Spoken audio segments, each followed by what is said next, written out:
আদিত্য, আমি তোকে ভালোবাসি। কেন আমার ভালোবাসা বুঝতে পারছো না? আমি তোকে আমার জীবনের থেকেও বেশি ভালোবাসি। ছি ভাবি, কি যাতা বলেন। আপনি আমার ভাইয়ের বউ, আর সেখানে আপনি কিভাবে আমাকে ভালোবাসতে পারেন? দেখ আদিত্য, আমি তোকে প্রথম যেদিন দেখেছি সেদিনই আমি তোকে ভালোবেসে ফেলি। আমি তোকে ছাড়া বাঁচবো না রে। প্লিজ আমার ভালোবাসা গ্রহণ করে নে। প্লিজ ভাবি, বাজে কথা বলবেন না। আমি আপনাকে আমার বড় বোনের চোখে দেখি, আর আপনি কি না, ছি, ভাবতে ঘৃণা হচ্ছে। এখনই আমার রুম থেকে বের হয়ে যান। আদিত্য দেখ, আমাকে গ্রহণ করে নে, না হলে কিন্তু খুব খারাপ হয়ে যাবে। আদিত্য রাগী লুক নিয়ে বলল, উফ, সমস্যা কি আপনার? আমার কথা কি বুঝেন না? আমি আপনাকে ভালোবাসতে পারি না। আপনি আমার বড় ভাইয়ের বউ, আপনি আমার বড় বোনের মতো। প্লিজ ভাবি, আপনার পায়ে ধরি, আমার রুম থেকে চলে যান। আদিত্য দেখ, আমাকে যদি একবার গ্রহণ করস তাহলে তুই যা চাইবি আমি তোকে তাই দিব, এমনকি আমার দেহটাও তোকে দিয়ে দিব। প্লিজ একবার শুধু তোর মনের ভিতরে আমাকে জায়গা দে। আদিত্য রেগে চিৎকার দিয়ে বলতে লাগলো, আমাকে প্লিজ বিরক্ত করবেন না। আরে বাবা, আপনার সমস্যা কি? আপনি কি বাংলা কথা বোঝেন না? এখনই যদি আমার রুম থেকে না যান তাহলে আমি এখনই সবাইকে ডেকে বলে দিব। তুলি তাড়াতাড়ি করে গিয়ে আদিত্যের মুখ চেপে ধরে, খাটের উপরে ধাক্কা দিয়ে নিজের শাড়ির আঁচল বুক থেকে ফেলে দিয়ে বলল, আমি বুঝতে পারছি তুই কি চাস। ওয়েট, তোকে আমি এখনই খুশি করে দিচ্ছি। আদিত্য সাথে সাথে চোখ বন্ধ করে ফেলে আর বলতে লাগলো, ভাবি, বেশি হয়ে যাচ্ছে কিন্তু। আমি কিন্তু আপনার গায়ে হাত তুলতে বাধ্য হব। আমিও তো তাই চাই সোনা, তুমি আমার গায়ে হাত দিয়ে আদর করো। তুলি আদিত্যের কাছে এসেছে, আদিত্যের উপরে উঠতে যাবে। আদিত্য সাথে সাথে ধাক্কা দিয়ে খাট থেকে ওঠে, তুলির গালে ঠাস ঠাস করে থাপ্পড় মেরে দিল। তুলি ব্যথায় চোখ দিয়ে পানি পড়তে লাগলো। তুলির রাগ উঠে গেল। তুলি আদিত্যকে ধাক্কা দিয়ে বলল, তোর এত বড় সাহস আমার গায়ে হাত তোলা! আজ পর্যন্ত আমার ফ্যামিলি কোনোদিন আমাকে একটা ফুলের টোকা দেয় নাই, আর সেখানে তুই কিনা আমাকে মারলি। দেখ আমি তোর কি অবস্থা করি। আরে যান যান, যা ইচ্ছে করেন। আপনাকে যেন আমার রুমের সামনে না দেখি বলে দিলাম। আদিত্য কথাটা বলে ওয়াশরুমে চলে গেল। তুলি ওর ব্লাউজের হাতা ছিঁড়ে ফেললো, দুই হাত ছিঁড়ে সাথে শাড়ি সব খুলে ফেললো। আদিত্য ওয়াশরুম থেকে বের হতেই তুলি চিৎকার দিয়ে বলতে লাগলো, আদিত্য প্লিজ আমাকে ছেড়ে দাও, আমি তোমার বোনের মতো। প্লিজ আমাকে ছেড়ে দাও, আমার এত বড় সর্বনাশ করো না। তুলি যখন চিল্লাচ্ছিল তখন কাজের বুয়া দরজা ধাক্কাতে লাগলো। আদিত্য কিছু বলার আগেই আরো জোরে জোরে বলতে লাগলো, আর এইদিকে কাজের বুয়া সবাইকে ডাকতে চলে যায়। আর আকাশ বলল, ছি ভাবি, কি শুরু করছেন? আর এইসব কি বলেন? দেখেন, এমনিতে আমার আব্বু আমাকে দেখতে পারে না, তার উপরে এমন করেন না। আপনার পায়ে পড়ি। দেখ, আমাকে থাপ্পড় মারছো না? দেখ আমি কি করি। এখনো সময় আছে, আমাকে গ্রহণ করে নে। এটা কখনো সম্ভব না। প্লিজ ভাবি, বোঝার চেষ্টা করেন। ওকে, তাহলে আর কিছু করার নাই। তুলি কথাটা বলেই চিল্লাতে লাগলো, আর দরজার ওই পাশে সবাই ধাক্কাতে লাগলো। আদিত্য কি করবে বুঝতে পারছে না। তুলি আদিত্যকে ধাক্কা দিয়ে ফেলে দিয়ে ফ্লোরের উপরে মাথাটা একদম টেবিলের সাথে লাগে। মাথা কিছুটা কেটে রক্ত পড়তে লাগলো। আর তুলি দরজাটা খুলে সোজা আদিত্য ভাইয়াকে জড়িয়ে ধরে কান্না করতে লাগলো। আদিত্য ভাই সাথে সাথে শার্ট খুলে তুলিকে পরিয়ে দেয়। আদিত্যর আব্বু আর ওর ভাইও দুই চোখ রাগে লাল বর্ণ ধারণ করছে। আদিত্য কিছু বলতে যাবে তার আগেই আদিত্যর আব্বু ওর ভাইয়ের প্যান্টের বেল্ট খুলে আদিত্যকে মারতে লাগলো। আদিত্য ব্যথায় চিৎকার দিতে লাগলো আর বলতে লাগলো, আব্বু, আমি কিছুই করি নাই, সব ভাবির সাজানো নাটক। আব্বু প্লিজ আমাকে বিশ্বাস করো, আমি ভাবির সাথে কিছুই করি নাই। আদিত্য আব্বু সাইফুল চৌধুরী রেগে আরো মারতে লাগলো আর বলতে লাগলো, চুপ বেয়াদব ছেলে, একে তো নিজের মাকে খেয়ে ফেলছস, আবার নিজের বড় ভাইয়ের বইয়ের সাথে। তোর মতো কোলাঙ্গার ছেলে থাকার চেয়ে না থাকাই ভালো। তুই এখনই এ বাড়ি থেকে বের হয়ে যা, না হলে তোকে আমি মেরে ফেলবো। আব্বু, আমি কিছু করি নাই, ভাবি সব মিথ্যা বলছে। আদিত্যর কোনো কথা শুনলো না, আদিত্যকে আরো মারতে লাগলো। আদিত্য শরীর বেয়ে রক্ত ঝরতে লাগলো। তারপরেও আদিত্যর আপু মারা থামালো না। আদিত্য ভাই ও আদিত্যকে কিল ঘুষি দিতে লাগলো। আদিত্য চিৎকার করে কান্না করতে লাগলো। আদিত্য এক পর্যায়ে সহ্য করতে না পেরে জ্ঞান হারিয়ে ফেললো। তারপর আদিত্যের আপু ভাই মারা বন্ধ করলো না। আদিত্যের ভাবি যখন সহ্য করতে পারলো না তখন দৌড়ে গিয়ে বলল, আব্বু থামেন, ওর শাস্তি ও পাইছে, আর মারেন না। বৌমা, তুমি আমাকে ছেড়ে দাও, ওকে আজ আমি মেরে ফেলবো। এত ভালো একটা মেয়ের ক্ষতি করতে চাইছিল। সি, ওর লজ্জা পাওয়ার দরকার আছে যে ওকে ছোট ভাইয়ের মতো আদর করে, আর সে কিনা তার সাথে আমার ভাবতেও ঘৃণা হচ্ছে। এই ছেলেটাকে কেন আল্লাহ আমার ঘরে পাঠাইছিল? ওর জন্য আমার স্ত্রী আমাদের ছেড়ে চলে গেছে। ওর মতো কোলাঙ্গার ছেলেকে কেন যে আল্লাহ বাঁচিয়ে রাখছে? ও মরে না কেন? এত মানুষ মরে, ও মরে না কেন? আদিত্যের আপু রেগে আর দুইটা বাড়ি মেরে চলে গেল। আদিত্যের ভাই ও ভাবি চলে গেল। আদিত্য মেঝেতে পড়ে আছে। আদিত্যের যখন জ্ঞান ফিরে তখন দেখে ওই মেঝেতে শুয়ে আছে। আদিত্য উঠতে গিয়েও উঠতে পারছিল না, বারবার ব্যর্থ হয়ে যাচ্ছে। আদিত্য পানির পিপাসা পেয়েছে, গাল একদম কাঠ হয়ে গেছে এমন অবস্থা। আদিত্য অনেক কষ্টে উঠতে গিয়ে আবার পড়ে গিয়ে জ্ঞান হারিয়ে ফেললো। আদিত্য জ্ঞান ফিরতে দেখতে পায় একটা রুম বেডে শুয়ে আছে। আদিত্য বুঝতে বাকি রইল না এটা একটা হসপিটাল। আদিত্য বেড থেকে তাড়াতাড়ি করে উঠতে গিয়েই ব্যথায় কুকড়িয়ে উঠল। আদিত্য অনেক কষ্টে বেড থেকে নেমে যেতে যাবে তখনই আদিত্যর ভাবি এসে বলে, কি করছিস? বেডে শুয়ে থাক, এখন তোকে বাসায় যাওয়া যাবে না, রিলিজ দিলে যেতে পারবি। চুপ, একদম চুপ। আর একটা কথা বলবি না তুই। তোর জন্য আজ আমার এই অবস্থা। তোকে দেখলে আমার ঘৃণা হচ্ছে। তুই আসলে কোনোদিনই ভালো হবি না। আসলে তুই এসবের যোগ্য। এত মার খাইলি, তাও শিক্ষা হলো না। ভালোই করছস আমাকে মেরে। তোর মতো রাক্ষসী মহিলা জীবনে কখনো ভালো হবে না।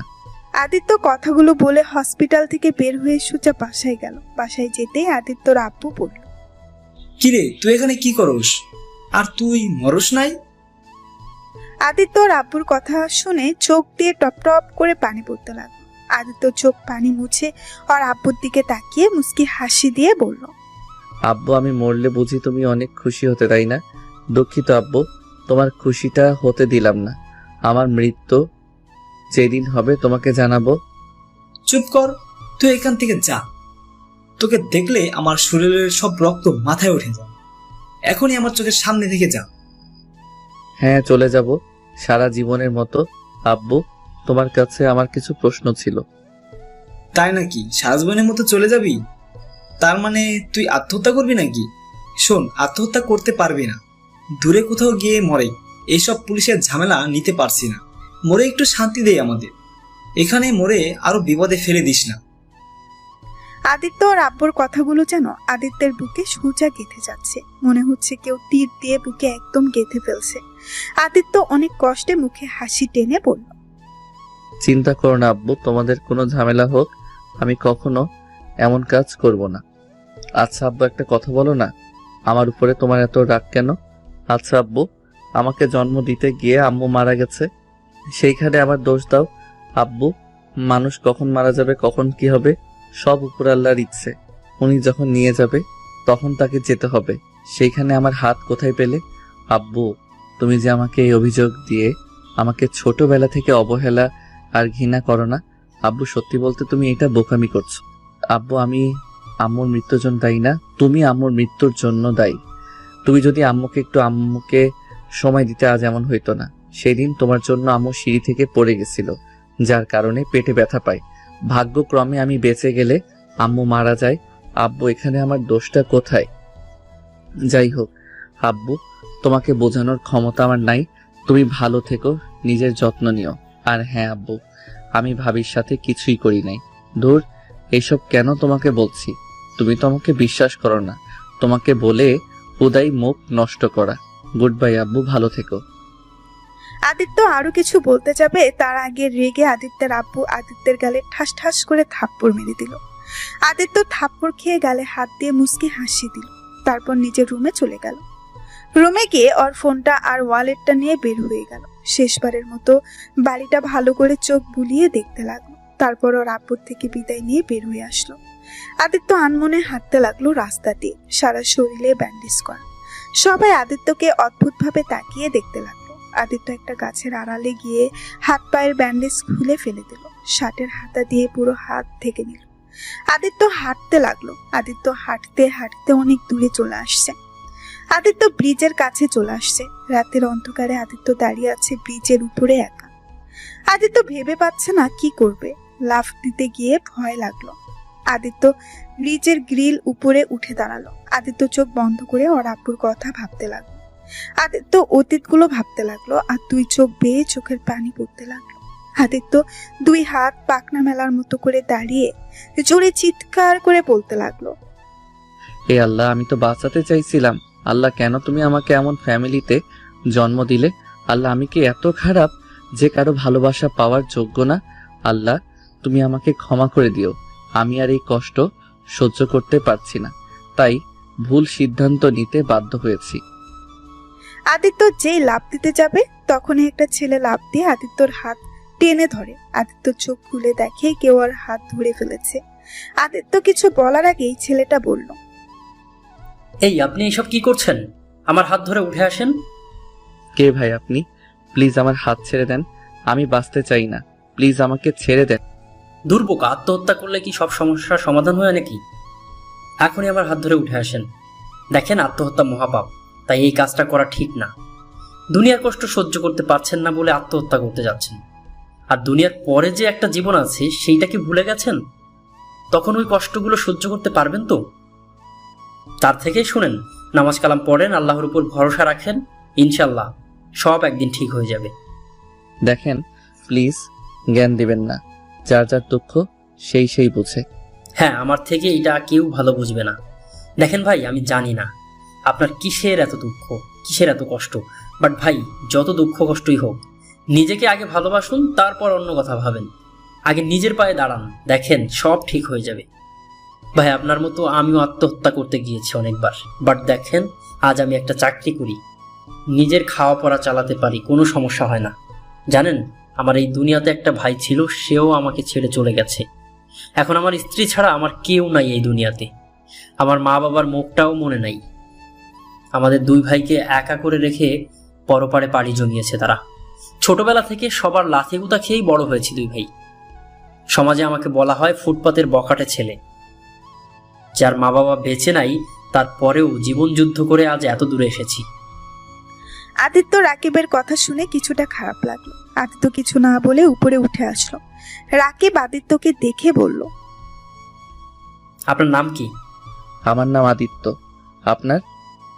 আমার নাম রাকিব। আপনি কি আমার ছোট ভাই হবেন? ও আচ্ছা। চলেন আমার সাথে। কোথায়? হোটেলে যাব।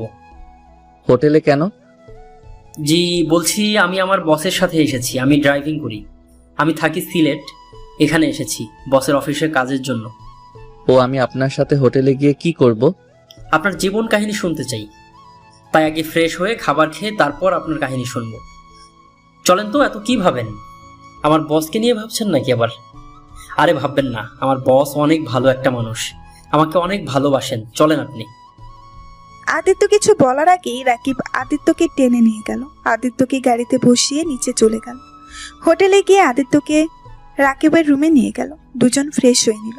রাকিব আদিত্যকে দেখে ভয় পেয়ে গেল। আদিত্যের মুখ, গলার কাছ দিয়ে মারের দাগ ফুটে উঠেছে। ঠোঁটে রক্ত জমে কালো হয়ে গেছে। ভাই, আপনাকে মারছে কেউ নাকি? কই? এসব কিসের দাগ? মনে হচ্ছে কেউ আপনাকে অনেক মেরেছে। ও কিছু না। ভাই, বুঝি আমরা গরিব মানুষ, আমাদের এভাবেই মানুষের মার খেয়ে বড় হতে হয়। আমাদের যে কষ্ট হয় এটা বড় লোকেরা ভুলে যায়। নিশ্চয়ই আপনার মালিক আপনাকে এভাবে মেরেছে। ভাই, আমার কাছে লুকাতে হবে না, আমি বুঝি ভাই, আমার সাথে এমন হয়েছিল। কিন্তু আলহামদুলিল্লাহ, আমার বসটা অনেক ভালো, মনের মতো একটা বস পেয়েছি এখন। আদিত্য রাকিবের কথা শুনে কি বলবে বুঝতে পারছিল না। আদিত্য আর আগ বাড়িয়ে কিছু বলল না। আদিত্য ওর কথাতে সব হ্যাঁ মিলাতে লাগলো। রাকিব একের পর এক কথা বলতে লাগলো আর আদিত্য হ্যাঁ দিতে লাগলো। ভাই, আপনি শার্ট প্যান্ট খুলে ফেলেন, আমি আপনাকে ক্রিম লাগিয়ে দিই, আর ব্যথার মেডিসিন খেয়ে নেন, ইনশাল্লাহ সব ঠিক হয়ে যাবে। না ভাই, ধন্যবাদ, অনেক করছেন আমার জন্য। আমি এখন আসছি, আপনি আমার জন্য অনেক করছেন। আরে ভাই কোথায় যাচ্ছেন? আপনার যে অবস্থা, এই অবস্থায় কোথাও আপনাকে যেতে দেব না।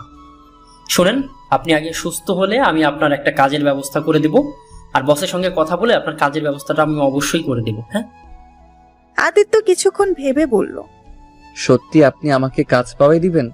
আপনাকে যে কি বলে ধন্যবাদ দিব। আরে ভাই ধন্যবাদ দিতে হবে না। মানুষ হয়ে মানুষের যদি একটু উপকার করতে না পারি তাহলে আর কেমন মানুষ হলাম আমি, বলেন? আচ্ছা ভাই চলেন দুজনে খেয়ে ঘুমিয়ে পড়ি, অনেক রাত হয়ে গেছে তো। আদিত্যকে খাটে বসিয়ে সব শার্ট প্যান্ট খুলে রাকিব অবাক হয়ে গেল। রাকিব ধিক্কার জানাতে লাগলো আর আদিত্যকে সুন্দর করে স্যাপলন দিয়ে পরিষ্কার করে দিয়ে ব্যান্ডেজ করে দিতে লাগলো। তারপর দুইজন খাবার খেয়ে নিল। খাবার খেয়ে দুজন শুয়ে পড়লো। আদিত্যর চোখে ঘুম আসছে না।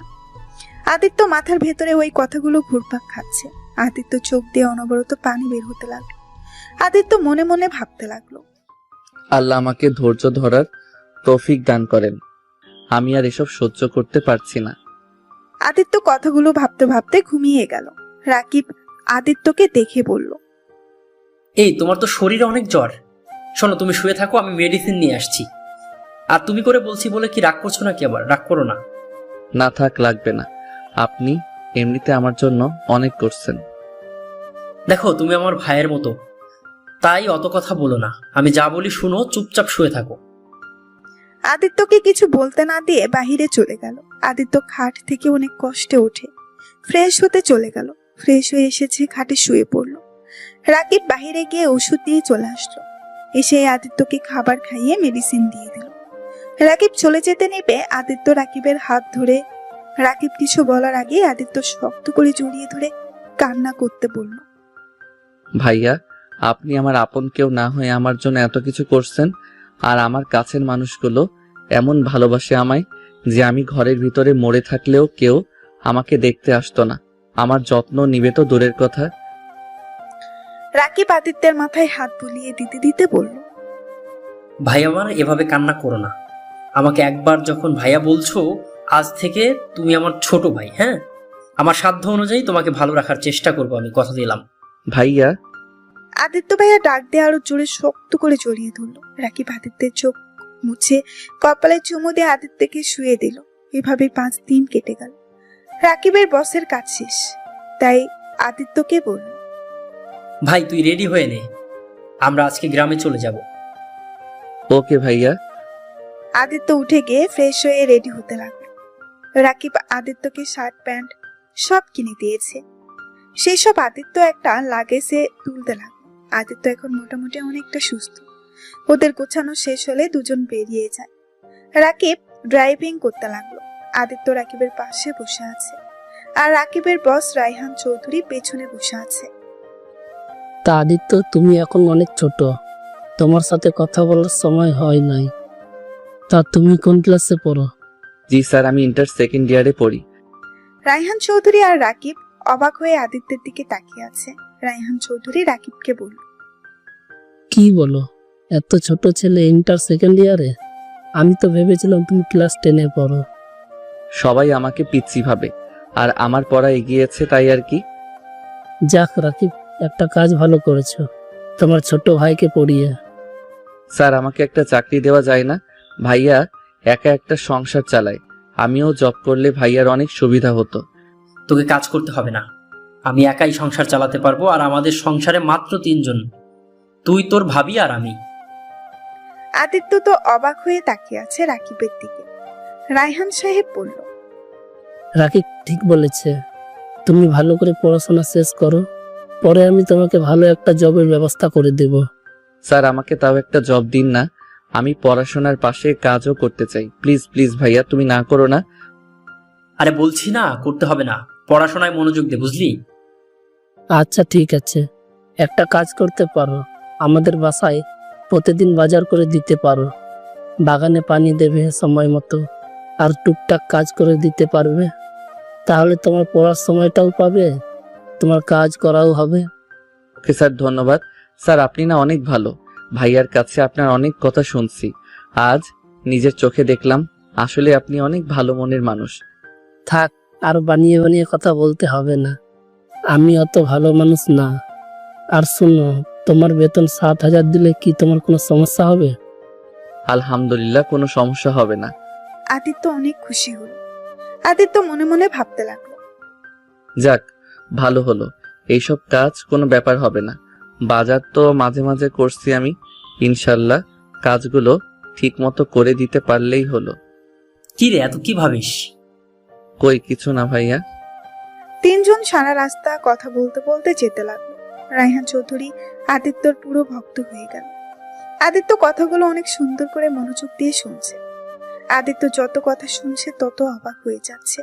রায়হান চৌধুরী ভাবতে লাগলো, এত ছোট ছেলে, বাট কতটা সুন্দর চিন্তা ভাবনা। আর আমার ছেলে মেয়ে এগুলো সবসময় শুধু টাকা টাকা আর টাকা করে। কোনোদিন দেখি নাই কাউকে নিয়ে চিন্তা করতে। আর এইটুকু ছেলে কতটা সুন্দর চিন্তাধারা। সারা রাত তিনজন গল্প করতে করতে আদিত্যের অনেক ঘুম পেল।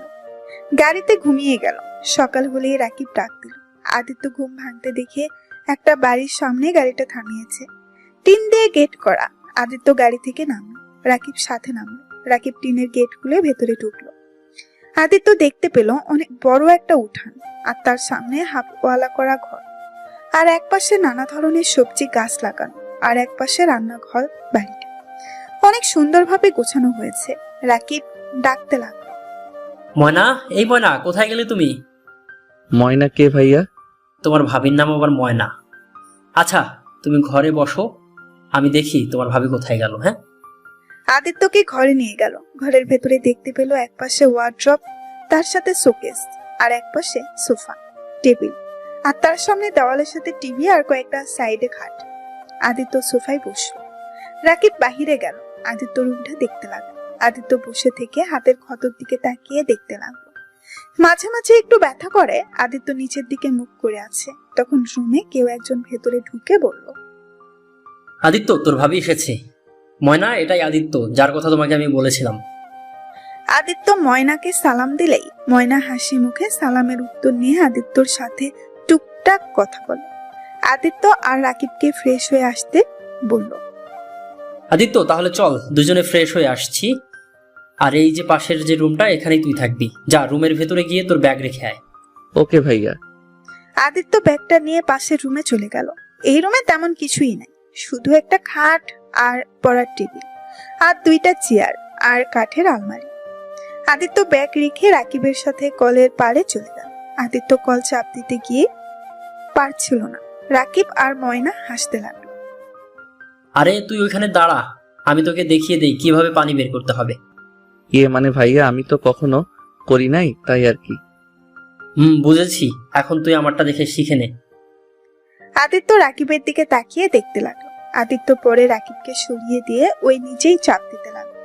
তারপর দুজন ফ্রেশ হয়ে রুমে চলে গেল। ময়না আদিত্য আর রাকিবকে খাবার দিল। আদিত্য বলল, ভাবি, আপনি খাবেন না?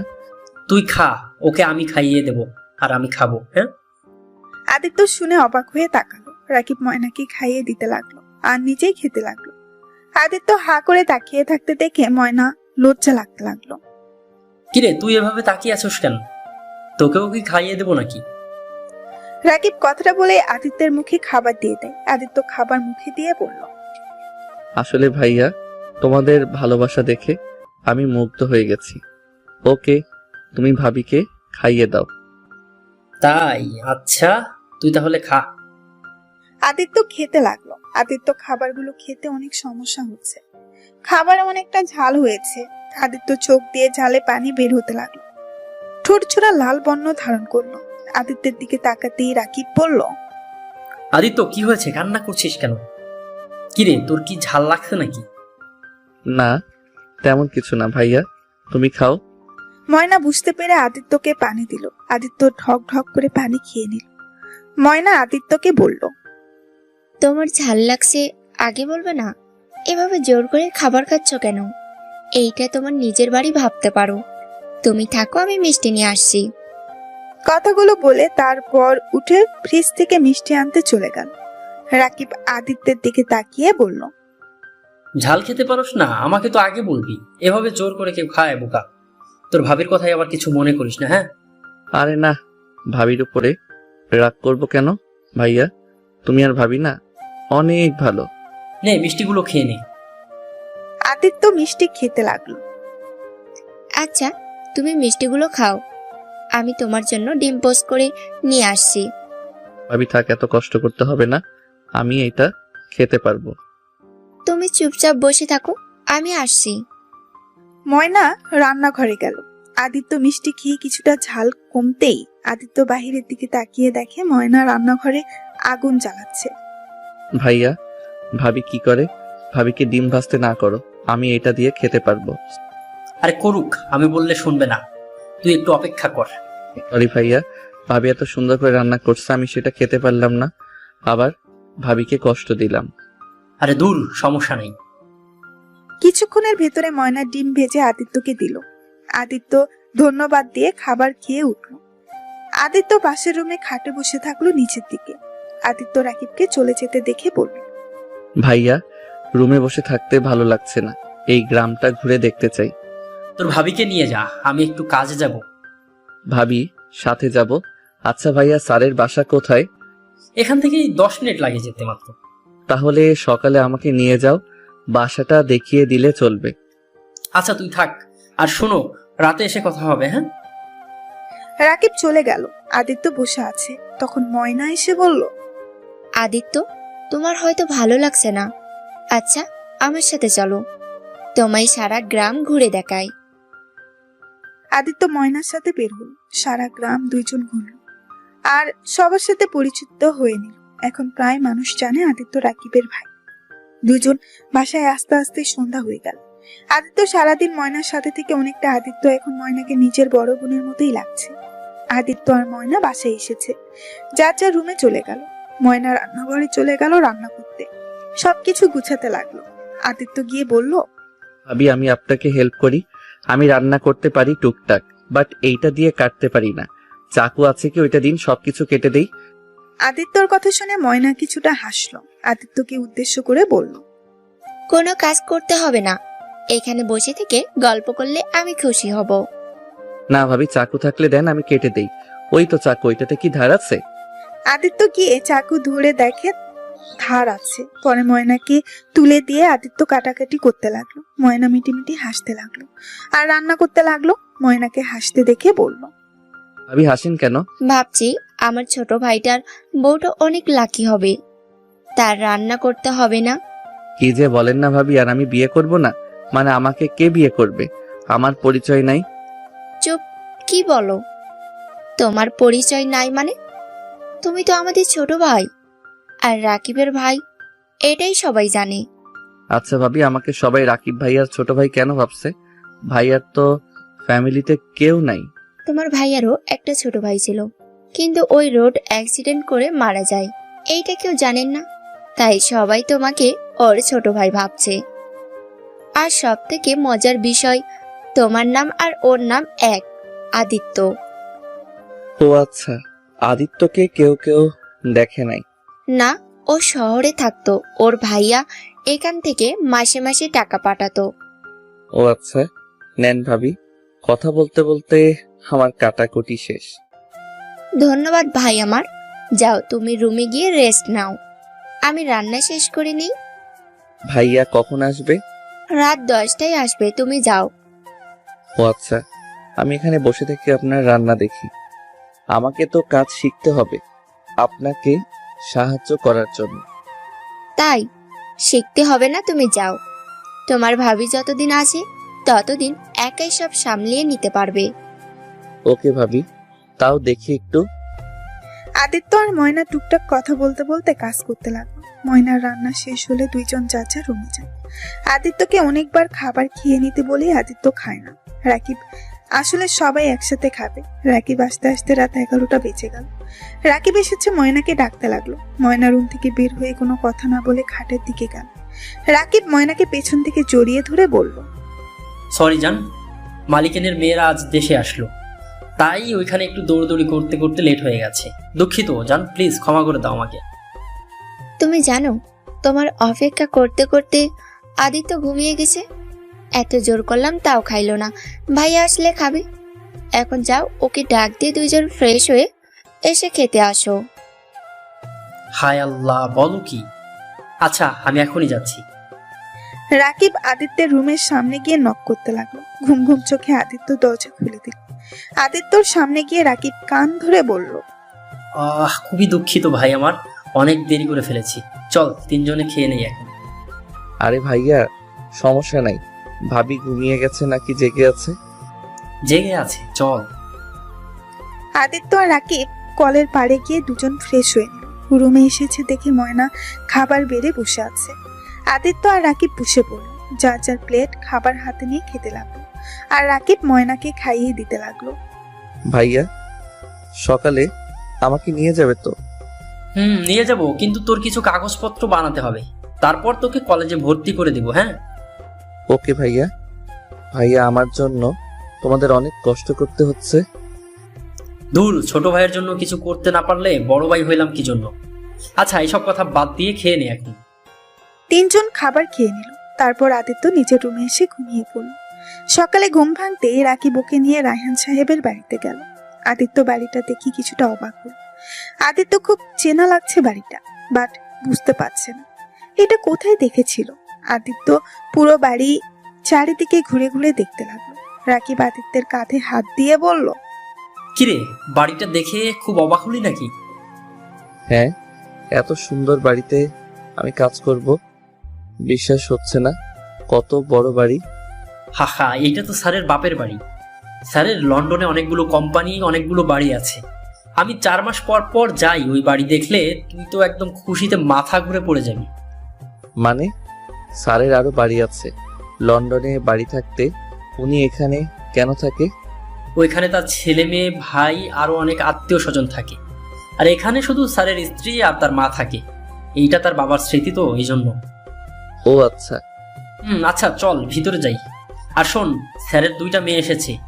রাইমা ম্যাম অনেক ভালো, কিন্তু তিশা ম্যাম অনেক রাগী টাইপের। তুই ভুলেও তার সামনে যাবি না, ওকে? আদিত্যের বুকের ভেতরে ধুক করে উঠল তিশা নামটা শুনে। আদিত্য কিছু না বলে রাকিবের সাথে বাসার ভেতরে প্রবেশ করলো। আদিত্যকে দেখে রায়হান চৌধুরী বলল, আরে আদিত্য, যে ভেতরে আসো। তুমি সত্যি এই কাজটা করতে চাও? জি স্যার। আচ্ছা রহমত, তুমি আদিত্যকে নিয়ে যাও, কাজ সব বুঝিয়ে দেও। আর রাকিব, আমাকে বেরোতে হবে, চলো। আচ্ছা স্যার চলেন। আর আদিত্য, সাবধানে থাকিস, ছুটি হলে বাসায় চলে আসছিস। রাকিব আদিত্যের হাতে কয়েকটা টাকা দিয়ে চলে গেল। আদিত্য রহমতের সাথে চলে গেল। রহমত আদিত্যকে সবকিছু বুঝিয়ে দিতে লাগলো। আদিত্য সবকিছু বুঝিয়ে নিয়ে কাজ করতে লাগলো। আদিত্য বাগানে সব গাছে পানি দিতে লাগলো। গাছে পানি দেওয়া শেষ করে আদিত্য গাড়ি ধোয়ার কাজ করতে লাগলো। আদিত্য গাড়ি ধুতে গিয়ে কারোর সাথে লেগে গেল ধাক্কা। আদিত্য নিজেকে সামলাতে না পেরে পা পিছলে সোজা কাদার ভেতরে পড়ে গেল। আদিত্য কাদা মাখা মুখ নিয়ে দাঁড়াতেই আদিত্য চমকে গেল। আদিত্য কিছু বলতে যাবে, তখনই আদিত্যর গালে ঠাস ঠাস করে থাপ্পড় মেরে দিয়ে বলল, ছোট লোকের বাচ্চা, চোখে দেখোস না? আর একটু হলে আমার কি অবস্থা হইতো। বাইরে যাওয়ার মুডটাই নষ্ট করে দিল। আব্বু আসো, তোর চাকরি যদি না খাচ্ছি, আমার নামও তিশানা। সরি ম্যাম, আমি বুঝতে পারি নাই। প্লিজ আমার চাকরিটা খেয়ে দিয়েন না। আমি আজ প্রথম চাকরিতে জয়েন করেছি। প্লিজ ম্যাম, এমনটা করবেন না। আমি আপনার পায়ে ধরে বলছি। আদিত্য তিশার পা ধরতে যাবে, তিশা আদিত্যকে লাথি দিয়ে গাড়ির সাথে ধাক্কা দিয়ে ফেলে দিল। আদিত্য মাথাটা গাড়ির সাথে কপালটা বাড়ি খেয়ে ফুলে গেল। তিশা বিরক্ত ভাব নিয়ে চলে গেল। আদিত্যকে দেখে রহমত দৌড়ে এসেছে আদিত্যকে ধরতে। পানির পাইপটা আদিত্যর দিকে ধরলো। আদিত্যের মুখে শরীরের কাদা পরিষ্কার হয়ে গেল।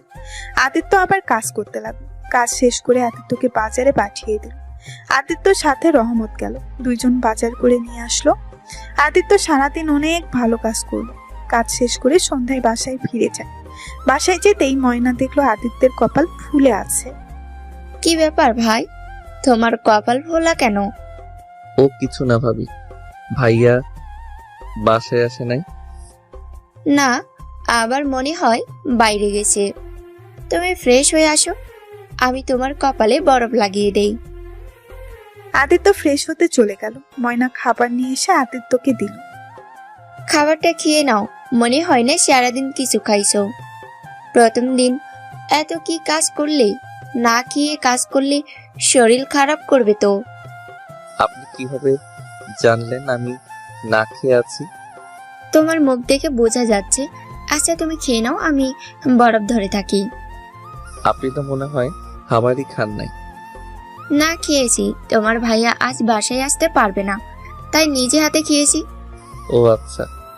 আদিত্য খাবার খেতে লাগলো আর ময়না আদিত্যের কপালে বরফ লাগিয়ে দিতে লাগলো। খাওয়া শেষ হলে আদিত্য ক্লান্ত হয়ে ঘুমিয়ে যায়। রাতে ঘুম ভাঙলে ময়নার সাথে কিছুক্ষণ গল্প করে হালকা খাবার খেয়ে সারা রাত জেগে থাকে। ঘুম না আসতেই আদিত্য জানালা ফাঁক দিয়ে চাঁদের আলো দেখতে লাগলো। এভাবে কখন সকাল হয়ে গেল বুঝতেই পারে নাই। আদিত্য উঁচু করে এসেছে, মসজিদে চলে গেল। এসেছে দেখে ময়না কুরআন তেলাওয়াত করছে। আদিত্য পাশে বসে শুনতে লাগলো। ভাই কিছু বলবে? না ভাবি, আপনার তেলাওয়াত শুনতে অনেক ভালো লাগছিল। আচ্ছা ভাবি থাকেন, আমি চলে যাই, সকালে অনেক কাজ আছে। খাবার গরম করে দেই, খাবার খেয়ে তারপর যাও। কখন না কখন ছুটি দেয় কে জানে। ওকে ভাবি। ময়না কুরআন রেখে রান্নাঘরে গিয়ে খাবার গরম করে দিল। এত সকাল সকাল খেতে অনেক সমস্যা হলেও আদিত্য খাবার খেয়ে চলে গেল। রায়হান চৌধুরী বাড়িতে গিয়ে গাছে পানি দিয়ে সকল কাজ করতে লাগলো। আদিত্য কাজ শেষ করে বাহির হতে যাবে, তখনই পেছন থেকে তিশা বলল, এই ছেলে শুনো, আমার জামাগুলো একটু আয়রন করে দাও। আচ্ছা ম্যাম, আসছি। আদিত্য তিশার সাথে ওর রুমে গিয়ে ওর জামা কাপড় আয়রন করতে লাগলো। আদিত্য একটা ড্রেস পুড়ে ফেলতেই তিশা রেগে আদিত্যর কাছে এসেছে, ঠাস ঠাস করে থাপ্পড় মারতে লাগলো। আদিত্য নিজেকে সামলাতে না পেরে কারো পায়ের কাছে গিয়ে পড়ল। আদিত্য মাথা উপরের দিকে দেখে রাইমা দাঁড়িয়ে আছে। আদিত্যকে দেখে রাইমা আদিত্যকে তুলে তিশাকে বলে, আদিত্যকে কেন মারলে? তিশা রাগী লুক নিয়ে বলল, মারবো না মানে? এই বদমাইশ ছেলে কি করছে জানিস? আমার জামা আয়রন করতে দিয়েছিলাম আর আমার প্রিয় জামাটা ওই পুইরা ফেলছে। ইচ্ছে করছে ওকে মেরে ফেলি একেবারে। আদিত্যকে আবার মারতে যাবে, তখনই রাইমা বাধা দিয়ে বলল, আফু, এখন যা ফোন করার করে ফেলেছে, এখন ওকে মেরে ফেললে কি তোমার জামা আবার আগের মতন ভালো হবে নাকি? আর আদিত্য, তুমি এখান থেকে যাও আর পরের বার কাজ করবে মনোযোগ দিয়ে, ওকে? দুঃখিত আপু, আমি বুঝতে পারি নাই, আমি সাবধানে কাজ করছিলাম। এক্ষুনি আমার চোখের সামনে থেকে চলে যা, না হলে তোর কপালে খুব দুঃখ আছে। আমার জামা পুড়িয়ে ফেলে এত দুঃখিত বলা হচ্ছে? আদিত্য আর কিছু না বলে ওইখান থেকে চলে গেল। রাইমা রুম থেকে বের হয়ে গেল। আদিত্য নিচে যেতেই রাইমার আব্বু বলল, আদিত্য শোনো, আমার হাত পা গুলো একটু টিপে দেবে, শরীর কেমন যেন ম্যাচ ম্যাচ করছে। জি স্যার, আমি এখনই দিচ্ছি। আদিত্য তিশার আব্বুর কাছে গিয়ে তিশার আব্বুর হাত পা টিপে দিতে লাগলো। তিশা নিচে এসেছে, বলল, আব্বু, এই ছেলেটাকে আজ তুমি চাকরি থেকে বের করে দিবে। কেন, কি হয়েছে? ওই কি করছে? দুদিন ধরে আমার সাথে যা শুরু করেছে না, তুমি জানো গতকাল আমাকে ধাক্কা দিয়েছিল, আজ আমার প্রিয় জামাটা পুড়িয়ে ফেলেছে, আর থাকলে না জানি কি কি ক্ষতি করে ওই। আদিত্য এসব কি বলছে?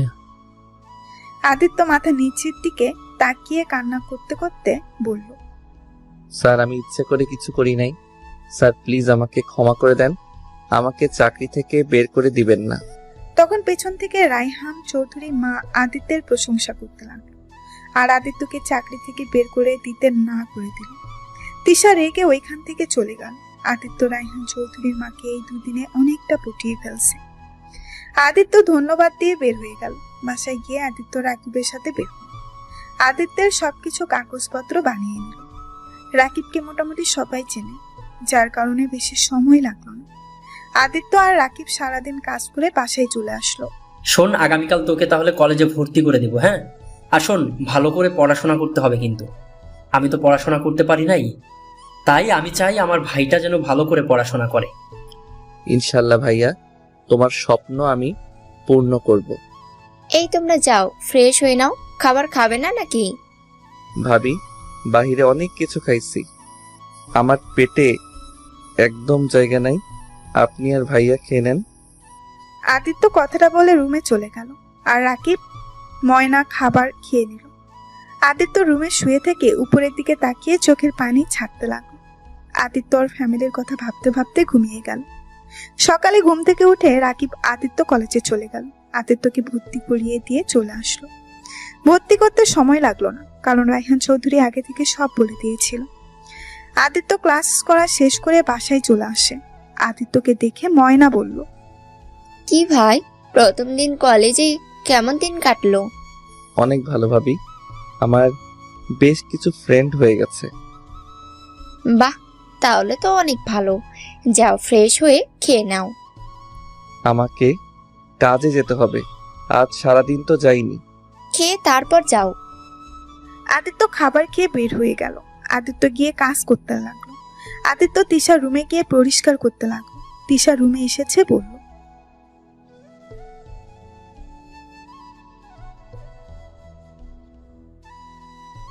ভালো করে পরিষ্কার কর। আর ওই, তুই সকালে কই ছিলি রে? জি ম্যাম, আমি কলেজে ছিলাম, আর এখন থেকে আমি কলেজ থেকে এসে আমার সব কাজ করব। বড় স্যারের থেকে অনুমতি নেওয়া হয়েছে। তুই আবার কলেজেও পড়স? জি ভাইয়া, ভর্তি করে দিয়েছে। ভালো, মনোযোগ দিয়ে কাজ কর। আদিত্য কাজ করতে লাগলো। তিশা খাটে বসে আদিত্যকে আড়াই চোখে দেখতে লাগলো আর মনে মনে ভাবতে লাগলো, ছেলেটাকে তো ভালো স্মার্ট খেয়াল করি নাই, দেখতে অনেক স্মার্ট আছে। ছি ছি, এসব কি ভাবিস তিশা? ওই তোদের বাড়িতে কাজের ছেলের লোক। তিশা কথাগুলো ভেবে বইয়ের দিকে তাকিয়ে মনোযোগ দিয়ে পড়তে লাগলো। আদিত্য তিশাকে ভুল পড়তে দেখে আদিত্য সঠিকটা বলতে লাগলো। তিশা তো অবাক হয়ে গেল। তিশা বলল, এই পড়া তুই জানোস? জি, এই সাবজেক্ট আমার মুখস্থ আছে। দুঃখিত, আমাকে ক্ষমা করবেন। আসলে আপনি ভুল বলছিলেন, তাই আর কি। তুই কোন ক্লাসে পড়িস? ইন্টার সেকেন্ড ইয়ারে। আপনি তো আমার জুনিয়র। হুম, আচ্ছা ম্যাম, আপনি পড়েন, আমার কাজ শেষ। আমি ছোট ম্যামের রুমটা পরিষ্কার করে দিয়ে আসছি। আদিত্য চলে গেল। তিশা আদিত্যের চলে যাওয়ার দিকে তাকিয়ে থাকলো। আদিত্য রাইমার রুম পরিষ্কার করে নিচে গিয়ে তিশার দাদির সাথে কিছুক্ষণ গল্প করলো আর তিশার আম্মুকে কাজে হেল্প করতে লাগলো। প্রায় কাজ শেষ হলেই তিশা নিচে এসে বলল, আদিত্য শোন, জি ম্যাম, বলেন। আমাকে এই সাবজেক্টটা বুঝিয়ে দিতে পারবি? কোন সাবজেক্ট দেখি? তিশা আদিত্যকে দেখাতেই আদিত্য বলল, আরে এটা তো অনেক সহজ। আপনি বসেন, আমি দাদিমাকে পানি দিয়ে নেই। আদিত্য তিশার দাদিকে পানির গ্লাসটা এগিয়ে দিয়ে তিশাকে পড়াতে লাগলো। আদিত্যকে পড়াতে দেখে সবাই অবাক হয়ে গেল। তিশা অবাক দৃষ্টিতে আদিত্যের দিকে তাকিয়ে দেখতে লাগলো। আদিত্য সবকিছু বুঝিয়ে বলল, আপনি কি বুঝতে পারছেন? যদি না বুঝেন বলেন, আমি বুঝিয়ে দিচ্ছি। বুঝেছি, তুই তো অনেক মেধাবী। আরে না, আমি যে জিনিসটা পড়ি ওইটা আমার মাথায় অটোমেটিক গেঁথে যায়, তাই আর কি। আচ্ছা থাকেন, আমি বাসায় যাই। ভাবি বাসায় একা আছে। আদিত্য কথাটা বলে চলে আসলো। বাসায় এসেছে, ময়নার সাথে কিছুক্ষণ কথা বলে আদিত্য পড়তে বসলো। পড়া শেষ করে রাকিব আসলেই আদিত্য ময়না বসে থেকে রাকিবের দিকে তাকিয়ে আছে। আদিত্য, স্যার তোকে আর একটা কাজ দিয়েছে। আমি চাচ্ছি না তুই এই কাজটা করে। কি কাজ? কারণ আছে। স্যার তোকে রাইমা আর তিশা ম্যামকে পড়ানোর দায়িত্ব দিয়েছে, আর তোকে 15,000 টাকা বেতন দিবে বলছে। ওদের রেজাল্ট ভালো হলে তোর বেতন আরো বাড়িয়ে দিবে। কিন্তু তিশা ম্যামকে তো চিনিস, অনেক ভয়ঙ্কর একটা মেয়ে, গরিবদের দুই চোখে দেখতেই পারে না। ভাইয়া, ও আচ্ছা, বাট ভাইয়া তিশা ম্যামকে যতটা আমরা খারাপ ভাবি, আসলে উনি অতটা খারাপ না। যাই হোক, আমি স্যারকে বলে দিব তুই পড়াতে পারবি না। নিজের পড়া বাদ দিয়ে অন্যজনকে পড়ানোর কোনো দরকার নাই, ওকে? তো 2 মাস পর পরীক্ষা, এখন ভালো করে তোর পড়তে হবে। আর শোন, তোকে এই চাকরি টাকরি করতে হবে না, তুই শুধু পড়াশোনায় মনোযোগ দে। ভাইয়া এটা কেমন কথা হলো? ভাইয়া আমি আমার পড়াও পড়বো, ওনাদেরও পড়াতে পারবো, আর 15,000 টাকা পাইলে তো ভালোই হবে। সংসারের জন্য 10,000 দিলাম, আর 5,000 দিয়ে নিজের হাত খরচ চালাতে পারবো। তাই আমি এই সুযোগ হাতছাড়া করব না। আদিত্য, তুমি আমাদের একমাত্র ছোট ভাই। আমি আশা করি তোমার ভাইয়ের টাকায় আমাদের বেশ ভালো কাটছে। তোমার পড়াশোনাটা আগে ভালো করে করো, তোমাকে এখন টাকা ইনকাম করতে হবে না। ভাবি আপনিও দেখেন, ভাবি আমি এভাবে বসে খেতে পারবো না, আমি ইনকাম করতে চাই। প্লিজ ভাইয়া আর ভাবি আমাকে কাজটা করতে দাও। যাই করস, পড়াশোনা যদি কিছু হয় তোর কিন্তু খবর আছে। আচ্ছা ময়না, খাবার বেড়ে দাও, অনেক ক্ষুধা লাগছে আমার। তারপর 3 জন খাবার খেয়ে নিল। আদিত্য খাবার খেয়ে নিজের রুমে গিয়ে শুয়ে পড়ল। আদিত্য তাড়াতাড়ি হয়ে ঘুমিয়ে গেল। সকালে উঠে ময়নার সাথে কাজ করে খাবার খেয়ে কলেজের উদ্দেশ্যে রওনা দিল। আদিত্য কলেজ থেকে এসেছে গোসল করে খেয়ে। রায়হান চৌধুরী বাড়িতে চলে গেল, গিয়ে প্রতিদিনের মতো কাজ করতে লাগলো। কাজ শেষ করে আসতে যাবে তখন তিশা বলল, আদিত্য শোন, আমাকে আর রাইমাকে আব্বু পড়াতে বলছে। তুই বাসায় যাওয়ার আগে আমাদের 4টার দিকে পড়িয়ে তারপর বাসায় যাবি। আচ্ছা আপনারা যান, আমি আসছি। তিশা আর রাইমা পড়ার রুমে চলে গেল। আদিত্য ওদের পেছন পেছন গেল। রুমে গিয়ে আদিত্য দরজাটা একদম খুলে দিল। তিশা আর রাইমা অবাক হয়ে তাকিয়ে আছে। কি ব্যাপার, এত দরজা খুলে রাখছিস কেন? এমনি ম্যাম, আপনারা বই বের করেন। দুইজন বই বের করতেই আদিত্য ওদের পড়াতে লাগলো। রায়হান চৌধুরী পড়ার রুমে এসেছে। ওদের পড়তে দেখে অনেক খুশি হলো। এইভাবে 1 মাস পার হয়ে গেল। আদিত্যকে আজ বেতন দেওয়া হয়েছে। আদিত্য খুশিতে বেতনটা নিয়ে সোজা মার্কেটে চলে যায়। মার্কেটে গিয়ে ময়না আর রাকিবের জন্য শপিং করে বাসায় এসেছে। ময়না আর রাকিবের রুমে যায়। কিছু বলবি? ভাইয়া তোমরা চোখ বন্ধ করো। কেন গো ভাই? আরে বাবা করো না একটু। দুইজন হেসে চোখ বন্ধ করলো। আদিত্য পেছন থেকে 2টা শপিং ব্যাগ দুজনের হাতে দিয়ে বলল, এবার চোখ খুলো। এই ভেতরে কি আছে? দুইজন খুলে দেখো, পছন্দ হয় নাকি? রাকিব আর ময়না শপিং ব্যাগ খুলতে দেখে রাকিবের ব্যাগের ভেতরে শার্ট প্যান্ট আর একটা পাঞ্জাবি, আর ময়নার ব্যাগে একটাতে শাড়ি আর একটাতে 3 পিস। এইসব কি? কি আবার যা দেখছো এটাই? ভাইয়া আজ আমি বেতন পাইছি, আর আমার প্রথম বেতনের টাকা দিয়ে তোমাদের গিফট করলাম। তোমরা খুশি হও নাই? আর ভাবি এই টাকা বাঁচছে, আমার প্রথম বেতনটা আপনি রাখেন। আদিত্য ময়নার হাতে টাকাগুলো দিতেই ময়নার চোখ দিয়ে খুশিতে পানি চলে আসছে। কি হলো ভাবি, কান্না করছেন কেন? আমি কি ভুল করে ফেলেছি? ভাবি নিশ্চয়ই আপনার এইটা পছন্দ হয় নাই। সরি ভাবি, আমি ভেবেছিলাম এভাবে গিফট করলে আপনারা খুশি হবেন। আরে দূর পাগল, আমরা অনেক খুশি হয়েছি। এইটা দুঃখের কান্না না, এইটা সুখের কান্না। আর এই পাগল ছেলে এভাবে সব টাকা উড়িয়ে দিলে হবে? আর যেন এমন করতে না দেখি। আর এই টাকা আমাকে দিতে হবে না, তুমি নিজের কাছে রাখো। তোমারও তো হাত খরচ লাগবে, তাই না? সমস্যা নাই, আমার কাছে এমনিতে টাকা আছে। ভাইয়া তো প্রতিদিন আমাকে টাকা দেয়।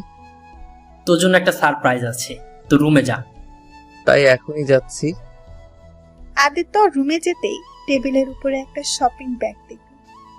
ব্যাগটা খুলতেই একটা বক্স পেল। আদিত্য বক্স খুলে তো অবাক।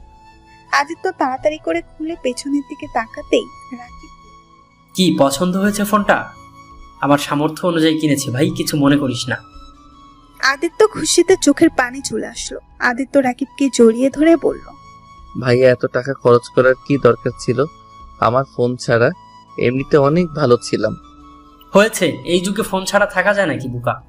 আর তোর ফ্রেন্ডদের তো ফোন আছে, তোর ফ্রেন্ডদেরও তো ফোন আছে, তোর নাই। এইটা কেমন দেখায়, তাই না? তাই তোর ভাবি কিছু টাকা জমানো ছিল, সেই টাকা আর আমি কিছু টাকা দিয়ে ওই টাকা দিয়ে কিনে এনেছি ফোনটা। আদিত্য একদম অবাক হয়ে গেল।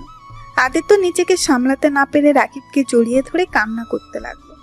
ভাইয়া ভাবি তোমরা এত ভালো কেন? একটা অপরিচিত ছেলের জন্য এত কেন করছো? কি যাতা বলিস, তুই অপরিচিত কেন হবি? তুই আমার ভাই। যেদিন তুই আমাকে ভাইয়া বলেছিস সেদিন থেকে তুই আমার নিজের ভাই। আর একবার যদি অপরিচিত বলেছিস তাহলে কিন্তু তুই খবর আছে বলে দিলাম। হ্যাঁ, আমাদেরকে কি তুই নিজের মানুষ ভাবিস না এখনো? সরি ভাইয়া, তোমরা ছাড়া এই দুনিয়াতে আমার কেউ নাই। আই লাভ ইউ ভাইয়া এন্ড ভাবি। হয়েছে শোন, তোর ভাবি আজ ভালো মন্দ রান্না করেছে। চল আজ 3 জনে মজা করে খাবার খাবো। ওকে, আমি ফ্রেশ হয়ে নেই। রাকিব ময়না চলে গেল। আদিত্য ওদের চলে যাওয়ার দিকে তাকিয়ে বলতে লাগলো, সত্যি তোমাদের না দেখলে বুঝতাম না এই দুনিয়াতে এত ভালো মানুষ আছে। আমার আব্বু তো আমায় কোনো দিন ভালোবাসে নাই। ভাইয়া আমাকে একটু ভালোবাসলেও দিন শেষে সেও আমাকে ঘৃণা করে। এখন হয়তো নিজের ফ্যামিলির থেকে তো কখনো ভালোবাসা পেলাম না, কিন্তু আজ তোমাদের থেকে যতটা ভালোবাসা পেয়েছি কোনোদিন ভুলবো না ভাইয়া ভাবি। আদিত্য কথাগুলো ভেবে চোখের কোণায় পানিগুলো মুছে ফ্রেশ হয়ে এসেছে। 3 জন খেয়ে নিয়ে গল্প করতে লাগলো। বিকেলের দিকে আদিত্য রায়হান চৌধুরীর বাড়িতে গেল, গিয়ে আবার প্রতিদিনের মতো কাজ করতে লাগলো। 4টার দিকে প্রাইভেট পড়াতে লাগলো। আর আজ রাইমা নাই, তিশা শুধু পড়ছে। হুট করে তিশা আদিত্যের হাতের উপরে নিজের হাত রাখতেই আদিত্য তাড়াতাড়ি করে নিজের হাত সরিয়ে নিল। তিশা বারবার আদিত্যের হাতে হাত রাখতে গেল। আদিত্য বুঝতে বাকি রইল না তিশার মনে খারাপ চিন্তা ঘুরপাক খাচ্ছে। ম্যাম, আজ আমি আসছি, বাসায় আমার কাজ আছে। আমার পড়া তো শেষ হয় নাই, আগে যেতে পারবো না। ম্যাম, আমাকে আপনি তুমি করে বলছেন কেন? কেন, তুমি কি বলতে পারবে না নাকি? না মানে আপনি তো আমাকে তুই করে বলেন। অনেক ভেবে দেখলাম তুই তো আমার 1 বছরের সিনিয়র, তাই তোকে তুমি বলা উচিত। আচ্ছা শোন, আগামীকাল আমি শহরে যাব, তুই আমার সাথে যাবি? না মানে ম্যাম, আমার কাজ তো আপনাদের বাড়িতে, আর আপনাদের পড়ানোর কাজ। আচ্ছা ম্যাম, আপনি থাকেন, আমি যাই।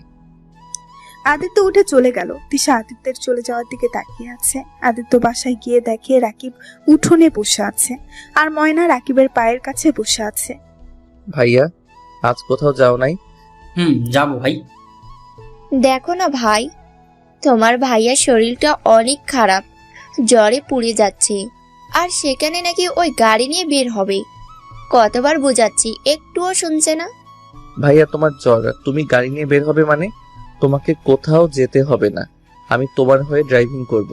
তুমি বাসায় রেস্ট নাও। কি পাগলের মতো বকছিস? তুই কি ড্রাইভ করতে পারিস? হ্যাঁ, মোটামুটি পারি। তুই কিভাবে পারোস? আমার নিজের তো গাড়ি ছিল, মানে আমি যে আগে যার বাসায় কাজ করতাম, ওইখানে তো ড্রাইভিংও শিখেছিলাম। ও আচ্ছা, কিন্তু তুই পারবি তো? হ্যাঁ পারবো, এখন গাড়ির চাবিটা দাও। আদিত্য রাকিবের রুমে গিয়ে চাবিটা নিয়ে গাড়ি নিয়ে রায়হান চৌধুরীর বাড়িতে গেল। বাসায় গিয়ে রায়হান চৌধুরী অবাক হয়ে বলল, কি ব্যাপার আদিত্য, তুমি এখানে কেন? রাকিব কোথায়? আসলে স্যার, ভাইয়া অনেক অসুস্থ, তাই আমি ড্রাইভিং করব। তুমি পারো তো? জি পারি। আদিত্য, তোমাকে যে ঠিকানা দিলাম ওটাতে চলো, আগামীকাল মিটিং করতে হবে। তিশাকে নামিয়ে দিয়ে আমরা হোটেলে চলে যাব। আদিত্য দরজা খুলে দিয়ে রায়হান চৌধুরী আর তিশা গাড়িতে উঠে বসলো। আদিত্য ড্রাইভিং করতে লাগলো। আদিত্য শহরের পথে রওনা দিল। প্রায় 3 ঘন্টা পর ঢাকা চলে আসলো। কোন ঠিকানা স্যার? আমার তো ঠিক মনে নাই। রায়হান চৌধুরী যে ঠিকানা দিল, আদিত্য থুতমুতু খেয়ে গেল। আদিত্য ঢোক গিলে রওনা দিল।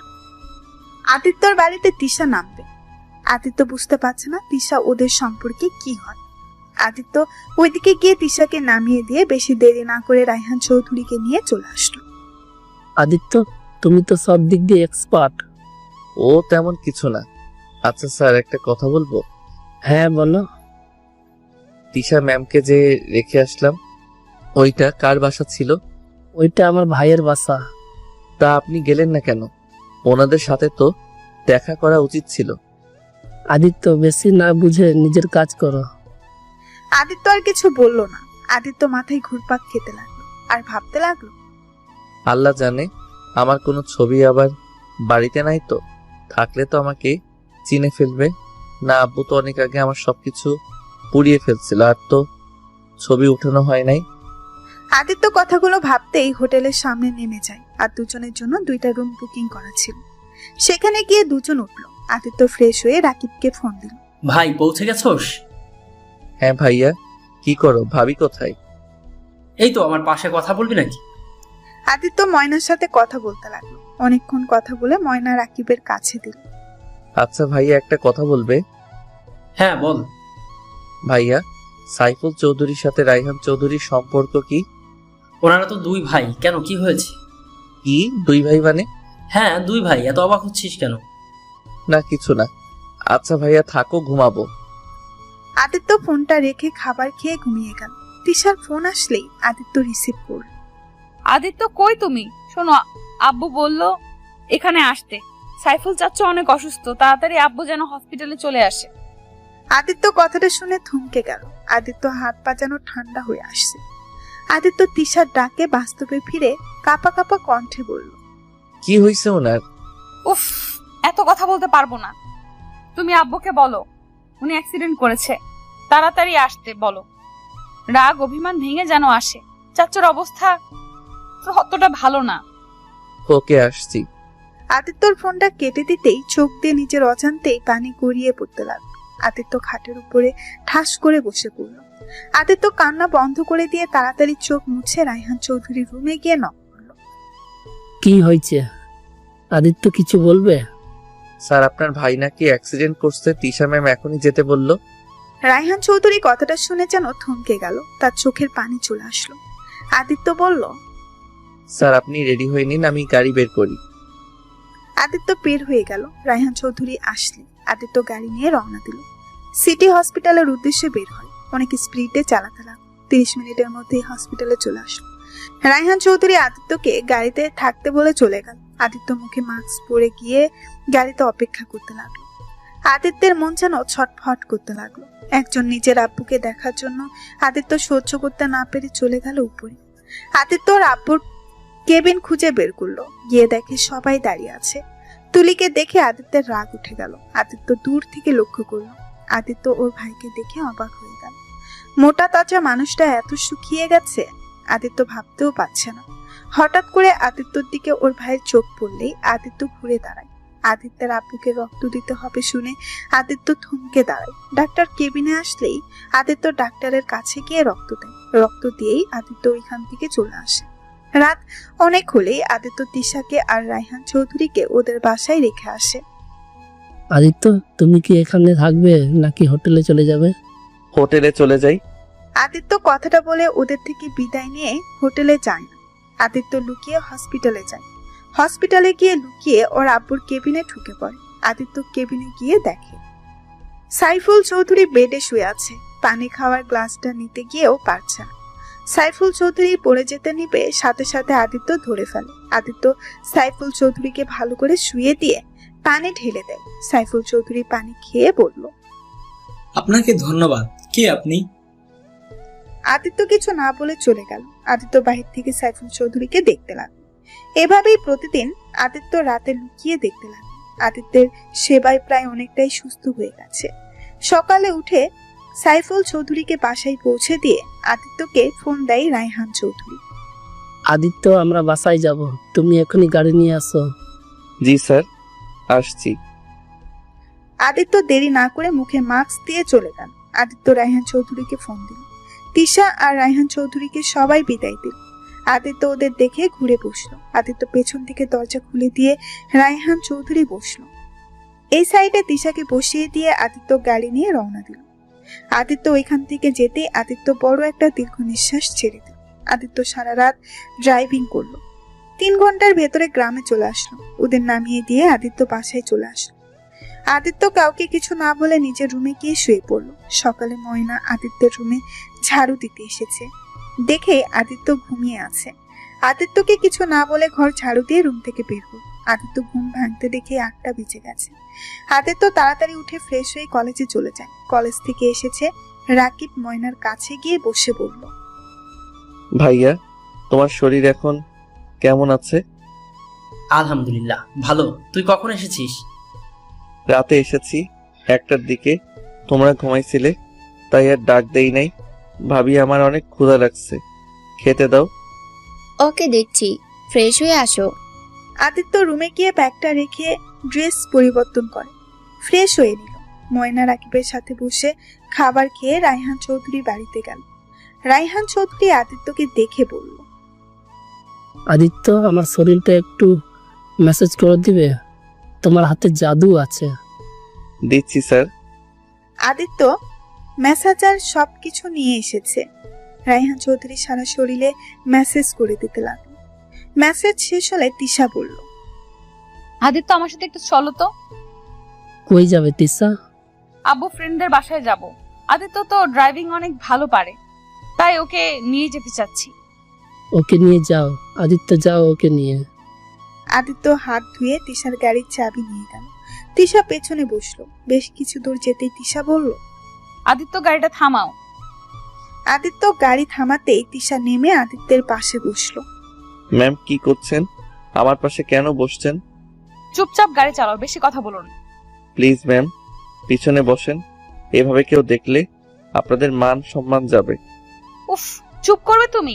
যা বলছি তাই করো। আদিত্য আর কিছু বলল না। আদিত্য গাড়ি চালাতে লাগলো। তিশা আদিত্যকে একটা নদীর পাড়ের দিকে নিয়ে যেতে বলল। আদিত্য কিছু বলার সাহস পাইল না। তিশার আগে লোক নিয়ে তাকিয়ে আছে। আদিত্য তিশার কথা মতো নদীর পাড়ে গাড়ি থামালো। আদিত্যের হাত ধরে টেনে গাড়ি থেকে নেমে আদিত্য দাঁড় করিয়ে দিয়ে তিশা বলল, আদিত্য, চোখ বন্ধ করে এখানে দাঁড়াও, আমি এক্ষুনি আসছি। চোখ আগে যেন খুলো না, আমি বলা না পর্যন্ত। ম্যাম, কি করবেন? যা বলছি ওটাই করো। আদিত্য উপায় না পেয়ে চোখ বন্ধ করে দাঁড়িয়ে থাকলো। তিশা গাড়ির দিক থেকে একটা ফুলের তোড়া নিয়ে এসেছে। আদিত্যের সামনে হাঁটু গেড়ে বসে বলল, চোখটা খোলো। আদিত্য চোখ খুলতেই তিশা বলল, আদিত্য, তোমাকে আমি আমার জীবন সঙ্গী হিসেবে চাই। তুমি কি আমার সারা জীবনের পথ চলার সঙ্গী হবে? আমার ভবিষ্যতের বাচ্চার বাবা হবে কি? Aditya, I really really love you. Tisha খুশিতে চিৎকার করে কথাগুলো বলতে লাগলো। আদিত্য কি বলবে বুঝতে পারছে না। এইসবের মানে কি? আপনি আমার ম্যাম আর আমি আপনার বাড়ির চাকর। আপনার সাথে আমার এইসব যায় না। কেন যায় না? তুমিও মানুষ, আমিও মানুষ। আর আদিত্য, আমি তোমাকে ভালোবাসি। প্লিজ আমার ভালোবাসা গ্রহণ করো। আদিত্য, আমি তোমাকে ছাড়া বাঁচবো না। আদিত্য, কি যাতা আবল তাবল বকছেন? আপনি আমার মালকিন, আপনার সাথে আমার এইসব যায় না। আদিত্য, এক কথা বারবার বলবে না। আমি তোমাকে ভালোবাসি আর তুমিও তো আমাকে ভালোবাসো, তাই না? আদিত্য, তুমি যে আমাকে ভালোবাসো আমি কিন্তু জানি। দেখো, আমার ভালোবাসা গ্রহণ করে নাও। আমি আপনাকে ভালোবাসি না, এইটা সম্পূর্ণ মিথ্যা কথা। কোথায় আপনি আর কোথায় আমি? আপনার সাথে এইসব আমি কল্পনাও করি না। আপনি আমার মালকিন আর আমি আপনার চাকর। Just shut up. কিসের চাকর? হ্যাঁ, দেখো, আমি তোমাকে ভালোবাসি, এটাই শেষ কথা। আমি তোমাকে ছাড়া সত্যিই বাঁচবো না। আমি তোমাকে না পেলে এক্ষুনি এই নদীতে ঝাঁপ দিয়ে আত্মহত্যা করব। প্লিজ ম্যাম, এমন কিছুই করবেন না। ম্যাম, আপনি আমাকে কি দেখে ভালোবাসেন বলেন তো? দেখেন ম্যাম, এইটা আপনার ভালো লাগে বা আবেগ, সো এটা নিয়ে বাড়াবাড়ি করবেন না। Just shut up. আমি যেটা বলি সেটাই শোনো। তুমি কি চাও আমি এক্ষুনি আত্মহত্যা করি? দেখো, আমি তোমার সাথে মজা করছি না। তুমি যদি আমাকে এখন গ্রহণ না করো তাহলে আমি এক্ষুনি এই নদীতে ঝাঁপ দিব। আর তুমি এতদিনে বুঝে গেছো আমি যেটা বলি সেটাই করি। দেখেন, এটা পাগলামি ছাড়া কিছুই না। আপনি বোঝার চেষ্টা করেন। দেখেন, আপনি যদি আমার সাথে রিলেশনে আছেন, আপনার ফ্যামিলির মান সম্মান কোথায় গিয়ে দাঁড়াবে বুঝতে পারছেন?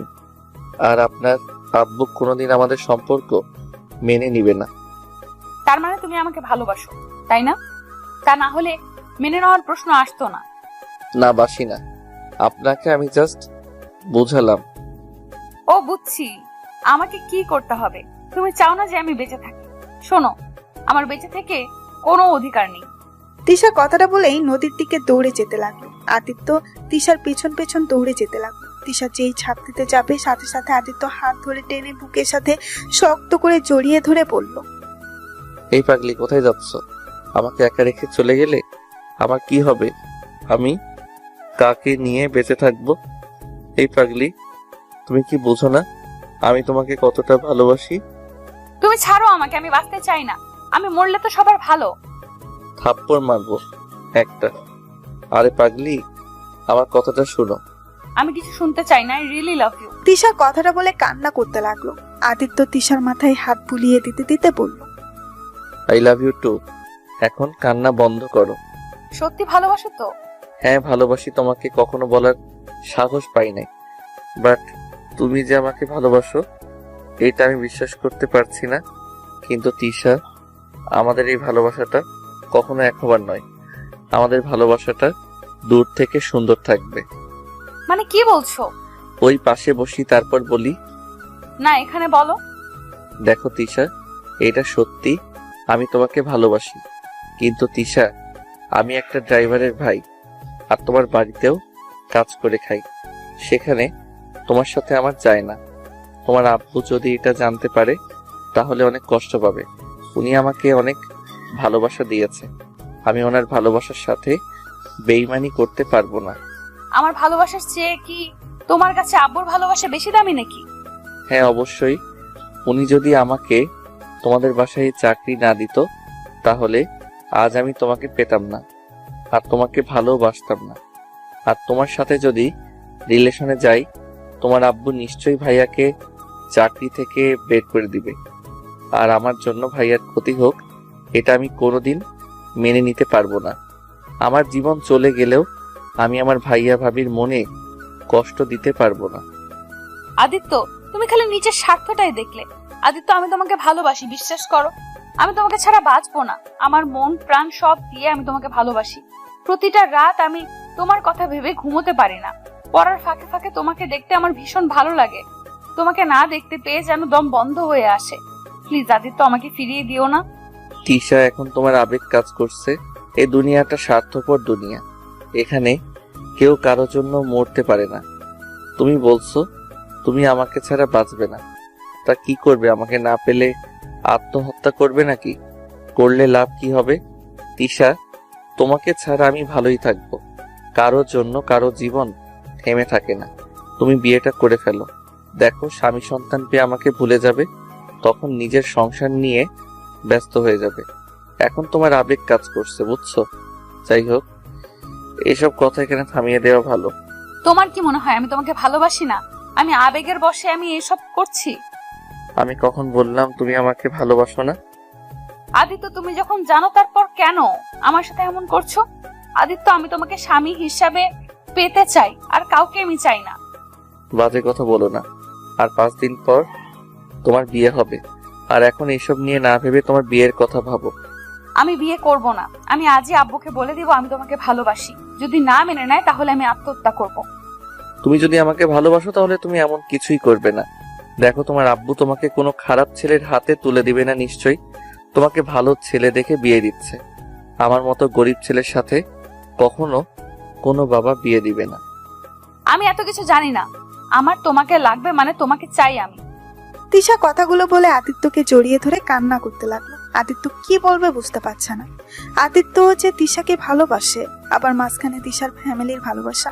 তিশার ভালোবাসা গ্রহণ করলে ওর ফ্যামিলির সাথে বেইমানি করা হবে, আর ওর ফ্যামিলির ভালোবাসা দেখতে গেলে আদিত্যকে তার নিজের ভালো থাকার কারণটা হারিয়ে ফেলবে।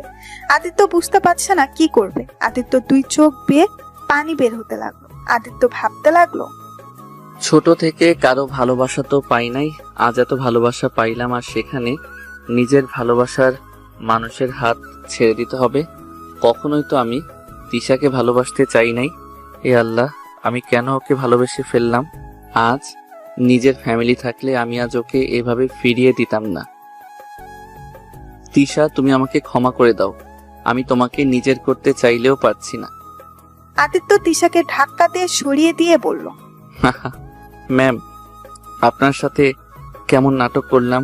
ধুর ম্যাম, আপনাকে ভালোবাসবো আমি? আপনি ভাবলেন কিভাবে? আপনার মতো অহংকারী মেয়েকে নাকি আমি ভালোবাসবো? মজা পেলাম। যেই মেয়ে গরিবকে মানুষ মনে করেন না, আর সেই মানুষকে নাকি আমি ভালোবাসবো শুনে আপনার প্রতি আমার ভালোবাসা আসে না, আপনার প্রতি আমার ঘৃণাটাই আসে। আপনাকে আমি ভালোবাসি না। ওকে?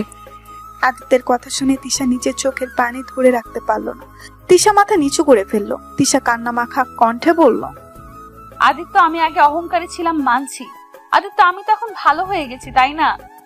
আদিত্য, বিশ্বাস করো, তোমাকে ভালোবাসার পর থেকে আমি অনেকটা চেঞ্জ হয়ে গেছি। ম্যাম, নাটক বন্ধ করেন।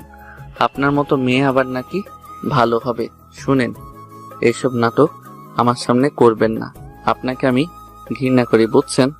আপনার মতো মেয়েকে ভালোবাসা যায় না, শুধু ঘৃণা করা যায়। এখন নিশ্চয়ই আমার চাকরিটা কেড়ে নেবেন। নেন গা, আপনার চাকরির দরকার নাই। আজ আমি আপনাদের চাকরি ছেড়ে দিব। আদিত্য কথাটা বলে গাড়িতে এসে বসলো। তিশা কান্না করতে করতে গাড়িতে এসে বসে। আদিত্য গাড়িটা ছেড়ে দেয়। আদিত্য অনেক কষ্ট হচ্ছে, কিন্তু আদিত্য তিশাকে বুঝতে দিল না। তিশা বাসার সামনে যেতেই চোখের পানি মুছে ফেলে। তিশা আদিত্যকে বলল, চাকরি ছেড়ে দিতে হবে না, আমি তোমাকে জ্বালাবো না। আমার ভুল হয়েছে। আসলে আমাকে ভালোবাসা যায় না, আমাকে শুধু ঘৃণা করা যায়। আমি কারোর ভালোবাসা পাওয়ার যোগ্য না। তুমি প্লিজ আমার জন্য চাকরি ছেড়ে দিও না। তিশা কথাগুলো বলে হাঁটা শুরু করলো। আদিত্য গাড়ির চাবি নিয়ে তিশার সাথে হেঁটে যেতে লাগলো। আদিত্য আর তিশা বাসার ভেতরে প্রবেশ করলেই রাকিব বলল, আদিত্য, কই গেছিলি? বাসায় চল। আর তোর ফোন বন্ধ কেন? ফোন বন্ধ? ও ভাইয়া, মনে হয় ফোনে চার্জ নাই। তিশা মামনি, কিছু হয়েছে তোমার? কই না তো আব্বু। আচ্ছা তোমরা থাকো, আমি রুমে যাচ্ছি। তিশা দৌড়ে চলে গেল। আদিত্য গাড়ির চাবিটা রেখে রাকিবের সাথে বাসায় চলে আসে। আদিত্য বাসায় এসেছে গোসল করে নিজের রুমে শুয়ে থেকে অনেকক্ষণ কান্না করতে লাগলো। ময়না আদিত্য রুম থেকে কান্নার শব্দ পেয়ে রুমে প্রবেশ করতে দেখেই আদিত্য কান্না করছে। আদিত্য ময়নাকে দেখে তাড়াতাড়ি চোখ মুছে ফেললো। আদিত্য, কি হয়েছে? কান্না করছো কেন? কই ভাবি, কিছু হয় নাই তো। তোমার চোখ তাহলে লাল কেন? আর বলেন না, চোখে কিছু একটা পড়ছে, যার কারণে আর কি। ও আচ্ছা। ময়না আদিত্যর কথাই সন্দেহ হলো, কিন্তু বুঝতে দিল না। আদিত্য রুম থেকে বের হয়ে ময়না রাকিবের সাথে বিষয়টা নিয়ে কথা বলল। রাকিব আদিত্যর কাছে আসলো। আদিত্য সেম কথা বলে কথা এড়িয়ে যায়। আদিত্য বলল, ভাইয়া, আমার এক ফ্রেন্ডের বাসায় যেতে হবে, কিছু নোট নিয়ে আসতে হবে, আমি যাচ্ছি, ওকে? আদিত্য কথাটা বলে বের হয়ে গেল। আদিত্য আর ফ্রেন্ডের বাসায় গিয়ে নোট নিয়ে নিল। কিছুক্ষণ কথা বলে বের হয়ে রায়হান চৌধুরীর কল আসলো। আসসালামু আলাইকুম স্যার। ওয়ালাইকুম সালাম। আদিত্য এখন বাসায় আসতে পারবে? জি স্যার, আসছি। আদিত্য একটা অটো ভ্যানে করে রায়হান চৌধুরীর বাসায় চলে গেল। ড্রয়িং রুমে গিয়ে নোটগুলো ভাঁজ করতে করতে বলল, জি স্যার, বলেন কি জন্য ডাকছিলেন? আদিত্য সামনে তাকাতেই আদিত্য চমকে গেল। সামনে আদিত্যের আপু সাইফুল চৌধুরী, আদিত্যের বড় ভাই বসে আছে। আদিত্যকে কিছু বলতে যাবে তার আগে আদিত্য বলল, স্যার, আমাকে কি কাজ করতে হবে বলেন। তোমার হাতে ওইটা কিসের কাগজ? এইগুলো নোট ফ্রেন্ড থেকে নিয়ে আসলাম, আপনি বলেন কি কাজ করতে হবে, আমি করে দিচ্ছি। ও আচ্ছা, শোনো রাইমা ওর নানুর বাড়ি থেকে আসবে, তাই তুমি ওকে নিয়ে আসো, গাড়ি নিয়ে যাও। আর তোমার ভাইয়াকে অন্য কাজে পাঠিয়ে দিয়েছি। তোমার তিশা ম্যামের তো আর 5 দিন পর বিয়ে, তাই সব কিছু তো সাজাতে হবে, তাই না? জি স্যার, আমি এখনই যাচ্ছি। ও আচ্ছা, ভাবি ফোন দিয়েছে, আমি একটু ফোনটা ধরি। আসসালামু আলাইকুম ভাবি। ওয়ালাইকুম আসসালাম। কই তুমি? এখনো বাসায় আসছো না কেন? ভাবি, আমি তো স্যারের বাসায়। ভাবি, আমাকে রাইমা ম্যামকে নিয়ে আসতে হবে, আপনি খেয়ে নিয়েন। ভাইয়া কাজে লেগে গেছে, বাসায় যেতে পারবে না মনে হয়। সারাদিন না খেয়ে এই কি কাজ যে করো না। ভাবি, রেগে যাচ্ছেন কেন? আচ্ছা ভাবি, আমি ফোনটা রাখছি, রাইমা ম্যামকে আনতে যাই। আদিত্য কথা বলা শেষ করতে আদিত্যের আব্বু বলল, আদিত্য, সাইফুল, তুই ওকে চেনস? আসসালামু আলাইকুম স্যার, কেমন আছেন আপনারা? আপনাদের খেয়াল করি নাই। আদিত্যের আব্বু আর ওর ভাইয়ারা কিছু বলতে যাবে তখনই আদিত্য বলল, স্যার, আমি তাহলে আসছি। আদিত্য চলে গেল। আদিত্যর আব্বু রায়হান চৌধুরীর দিকে তাকিয়ে বলল, এই ছেলেটা কে? ওর নাম আদিত্য, আমার ড্রাইভারের ছোট ভাই। অনেক মেধাবী একটা ছেলে, খুব ট্যালেন্টেড একটা ছেলে। যত সুন্দর ব্যবহার তত সুন্দর কাজ কাম করে। ওই তো আমার। বলতে যাবে তখনই রাকিব এসে বলল, আদিত্য, কোথাও যাচ্ছিস? ভাইয়া, রাইমা ম্যামকে নিয়ে আসতে যাব। ও স্যার, আমার তো সব কাজ শেষ, আমি ম্যামকে নিয়ে আসতে যাচ্ছি। আদিত্যকে একটু ছুটি দেন। আরে কেন ভাইয়া, কি বলো? তুমি বাসায় যাও। চুপ, সারাদিন না খেয়ে আছিস, বাসায় গিয়ে খাবার খেয়ে আয়। বলো কি, আদিত্য না খেয়ে আসো কেন? ও ভাইয়া, বেশি কথা বলো না, তুমি বাসায় যাও। তোমার ডিউটি শেষ, আমারটা শুরু। তুমি যাও, ভাবি তোমার জন্য অপেক্ষা করছে, আর আমি রাস্তায় কিছু খেয়ে নিব। যাও। আর ভাইয়া, কিছু টাকা দাও। রাকিব পকেট থেকে 200 টাকা বের করে দিল। আদিত্য চলে গেল। রাকিব আর আদিত্যের কাণ্ড দেখে আদিত্যের আব্বু আর ওই ভাইয়েরা অবাক হয়ে দেখছিল। রায়হান চৌধুরী হেসে বলল, তাহলে আর কি, তুমি বাসায় যাও। তোমাদের 2 ভাইয়ের ব্যবহার দেখলে আমার আর সাইফুলের কথা মনে পড়ে যায়। আমরাও ছোটবেলায় এমন ছিলাম। আসলে কি বলবো স্যার, ভাইটা অনেক ফাজিল হয়ে যাচ্ছে দিন দিন। আচ্ছা স্যার, আমি তাহলে বাসায় যাচ্ছি। রাকিব ওইখান থেকে বিদায় নিয়ে চলে যায়। আদিত্য রাইমাকে নিয়ে চলে আসে। এসে দেখে তুলি আর তিশা বসে আছে। তুলি আদিত্যকে দেখে চমকে গেল। আদিত্য, তুমি এখানে? ভাবি, আদিত্যকে চেনেন আপনি? ওয়ালাইকুম আসসালাম। হ্যাঁ, ভালো আছি। আদিত্য, তুমি? আসসালামু আলাইকুম ম্যাম, ভালো আছেন? ম্যাম, আপনাকে অনেক দিন পর দেখলাম, ভালো লাগলো আপনার সাথে দেখা হয়ে। আদিত্য শোনো, আম্মু তোমাকে ডাকছে।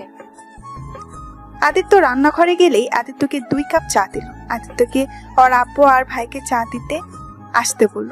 উপায়ও নাই যে না করে দিবে। আদিত্য না চাইতেও নিয়ে যেতে হলো। আদিত্য পেছন পেছন তুলিও যেতে লাগলো। আদিত্য রুমের সামনে গিয়ে বলল, এই নিন আপনাদের চা। আদিত্য টেবিলের উপরে চাটা রাখতেই আদিত্যের আব্বু আদিত্যকে জড়িয়ে ধরে কান্না করতে লাগলো। আদিত্য সরিয়ে দেওয়ার চেষ্টা করতে লাগলো। আদিত্য, আমাদের ক্ষমা করে দে বাপ। আমরা তোর সাথে অনেক অন্যায় করেছি বাপ। তুই বেঁচে আছিস, এটাই হাজার হাজার শুক্রিয়া। জানিস, আমি ভেবেছি তুই এই দুনিয়াতে বেঁচে নেই। যেদিন হসপিটাল তোকে প্রথম অনুভব করেছিলাম, সেদিন বুঝেছিলাম তুই মারা যাস নাই। তোর উপরে এত অত্যাচার করার পর তুই কিভাবে আমার জীবন বাঁচালি রক্ত দিয়ে। আমি তোর সাথে কম অবিচার করি নাই। আমাকে ছাড়েন। কি করছেন স্যার? দেখেন কেউ দেখে ফেললে আমার চাকরিটা চলে যেতে পারে। প্লিজ স্যার, আমাকে ছেড়ে দেন। আদিত্য ওর আব্বুকে সরিয়ে দিয়ে চা দিতে যাবে, তখনই ওর ভাই ওর গালে থাপ্পড় দিয়ে জড়িয়ে ধরে কান্না করতে লাগলো। আদিত্য চোখের পানি ধরে রাখতে পারলো না। আদিত্য ভাইয়াকে অনেক ভালোবাসে। আদিত্য নিজের চোখে মুছে ওদের সরিয়ে দিয়ে বলল, দেখেন, আপনাদের আমি চিনি না, আমাকে প্লিজ যেতে দেন। আদিত্য প্লিজ আমাদের ক্ষমা করে দে। আমরা আমাদের ভুল বুঝতে পারছি। প্লিজ দেখ আব্বুর অবস্থা। তোকে হারানোর কষ্টে প্রতিনিয়ত নিজের ক্ষতি করার চেষ্টা করত। আমরা জানি তুমি মারা গেছো। তোমার হাতের ব্রেসলাইটটা ব্রিজের উপরে পেয়েছিলাম। আর তোর মরার খবর শুনে আব্বু নিজেকে ঠিক রাখতে না পেরে কতবার যে আত্মহত্যা করতে গেছে তার হিসাব নাই। প্লিজ আদিত্য, আমাদের সবাইকে ক্ষমা করে দে। আদিত্যের আব্বু আদিত্যের পায়ে ধরতে গেলে আদিত্য থামিয়ে দিয়ে বলল, আব্বু, তুমি এই ভালোবাসাটা ভুল সময় করে ফেলছো। আব্বু, আমি তোমাদের জন্য মৃত। আব্বু, মানুষ সময় থাকতে সময়ের মূল্য দিতে পারে না, যখন হারিয়ে যায় তখন দেয়। আব্বু, তোমাদের উপরে আমার আর কোনো রাগ অভিমান নাই। তোমরা ভালোই থাকো, এই দোয়া করি। আর প্লিজ আমার সুখটা কেড়ে নিও না। আমাকে প্লিজ সবার থেকে আলাদা করে দিও না। তোমাদের আমি পায়ে ধরি, প্লিজ কাউকে বলো না আমি তোমার সন্তান। আদিত্য পায়ে ধরতে গেলে আদিত্যের আব্বু বুকে জড়িয়ে ধরে। আমার সন্তানকে আমি এভাবে দেখতে পারবো না।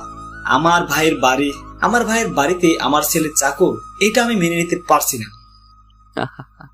হাসালে আব্বু, তোমার বাড়িতে থাকতে হবে। আমি তোমার ছেলে ছিলাম। বাড়িতে কাজ করলে আমি খেতে দিতে, পড়ার সুযোগ দিতে। আর দেখো, যাদের চিনতাম না তারা আমাকে এত ভালোবাসা দিয়েছে যা আমার নিজের বাবা ভাইও দেয় নাই। এই জন্য ভালোবাসলে রক্তের সম্পর্ক দরকার হয় না। যাই হোক, আমাকে আমার কাজ করতে দাও। আমার ভাই ভাবিকে নিয়ে আমি অনেক সুখে আছি। আজ এই যে আমাকে দেখছো, এইটা শুধুমাত্র রাকিব ভাইয়ার জন্য আমি বেঁচে আছি। যাই হোক, ভালো থাকো, প্লিজ কাউকে বলো না আর। আদিত্য কথাগুলো বলে রুম থেকে বের হয়ে গেল। আদিত্য নিচে যেতেই তিশাকে দেখতে পেল। তিশা টিভির দিকে তাকিয়ে আছে। আদিত্য তিশার দিকে কয়েক মিনিট তাকিয়ে রায়হান চৌধুরীর থেকে বিদায় নিয়ে চলে গেল। আদিত্য বাসায় গিয়ে রাকিবকে শক্ত করে জড়িয়ে ধরল। ভাই, কি হয়েছে? ভাইয়া, আমার না অনেক কষ্ট হচ্ছে। কি হয়েছে তোর? না, কিছু না। আদিত্য রুমে গিয়ে দরজা লাগিয়ে দিল। জানালার পাশে বসে আকাশের দিকে তাকিয়ে চোখের পানি ছেড়ে দিতে লাগলো। আদিত্যর বুকটা ফেটে যাচ্ছে। তিশার বিয়ে আর 5 দিন বাকি। আদিত্য বুঝতে পারছে না কি করবে। 4 দিন পর আদিত্য স্টেজ সাজানোর কাছে দাঁড়িয়ে থেকে সব কাজ দেখতে লাগলো। ঠিকঠাক মতো কাজ হচ্ছে কিনা আদিত্য চারিদিকে ভালো করে খেয়াল রাখতে লাগলো। আদিত্যের আব্বু মাঝে মাঝে আদিত্যের সাথে কাজ করতে লাগলো। আদিত্য বলল, আব্বু, তুমি যাও, আমি কাজটা দেখে নিচ্ছি। তুমি অসুস্থ হয়ে যাবে। কিচ্ছু হবে না আমার ছেলে, যেখানে 4 দিন ধরে খাটা খাচ্ছে আর সেখানে আমি একটু কাজ করলে কিচ্ছু হবে না। আব্বু, জিদ করো না, এইটা আমার কাজ। আমি এই বাড়ির চাকর, আর আমি কাজ করব না তো কে করবে? ফালতু কথা বলিস না, তুই এই বাড়ির ছেলে। আচ্ছা আব্বু, তোমার যে ফ্যামিলি আছে এটা তো কখনো আমাদের বলো নাই। শুধু এই বাড়ির পিক দেখিয়েছিলে আর বলেছিলে সবাই মারা গেছে। তুমি আসলে কেমন একটা মানুষ, জলজান্ত মানুষকেও মেরে ফেলতে পারো। আমি খুব খারাপ মানুষ রে। তোর আম্মুকে যখন ভালোবেসে পালিয়ে বিয়ে করি তখন কেউ আমাদের মেনে নেয় নাই। তোর আম্মু আর আমাকে অনেকে আলাদা করার চেষ্টা করেছে, যার কারণে আমি এই ফ্যামিলিকে পছন্দ করতাম না। তুই ভালো করে জানিস তোর আম্মুকে আমি কতটা ভালোবাসি। তোকে জন্ম দিতে গিয়ে মারা যাওয়ার কারণে আমি তোর উপর কতটা অত্যাচার করেছি। বাহ, এই দুনিয়াতে তুমি একমাত্র মানুষ যে নিজের স্ত্রীকে এত ভালোবাসে। যাই হোক, এবার যাও, রোদে আর কাজ করব না, এসব আমি নিয়ে যাচ্ছি। আদিত্য ঝিলিক নাইটগুলো নিয়ে চলে গেল। তারপর দুপুরের দিকে গায়ে হলুদ শুরু হয়ে গেল। তিশা তেজে বসে আছে, তিশা আমার দিকে তাকিয়ে আছে। সবাই তিশাকে গায়ে হলুদ দিতে ব্যস্ত, আর এইদিকে তিশার দিকে না তাকানোর ভান করে কাজ করতে লাগলাম। তিশার চোখ দিয়ে পানি পড়ছে। আমি জিনিসটা দেখে ওইখান থেকে চলে আসলাম। বাসার পিছনে গিয়ে কান্না করতে লাগলাম। অনেকক্ষণ কান্না করে চোখের পানি মুছে আবার বাসার ভিতরে গিয়ে দেখতে লাগলাম কারো কিছু লাগবে কিনা। সারাদিন কাজ করতে লাগলাম। কাজ করে ক্লান্ত হয়ে একটা ট্রেজের উপরে বসে পড়লাম। তখন আব্বু একটা প্লেটে খাবার নিয়ে এসেছে, আমার দিকে এগিয়ে দিল। আব্বু, এসব কি? কেউ দেখে ফেলবে। কেউ দেখবে না, সবাই যার যার কাজে ব্যস্ত, আর কিছুজন ছাদে আড্ডা দেয়। সারাদিন তো কিছুই খাস নাই। আব্বু, আমি খেতে পারবো না। ওইদিকে ভাইয়াও সারাদিন না খেয়ে কাজ করছে, আমরা দুই ভাই একসাথে খাবো। আদিত্য, আব্বু থাকো, ভাবি ডাকছে। আদিত্য উঠে গেল। ময়নার সামনে গেলেই ময়না আদিত্যকে নিয়ে গেল। সবাই খেতে বসেছে। আদিত্য রাকিব পাশে গিয়ে বসলো। রাকিব দুজনকে খাওয়া দিতে লাগলো।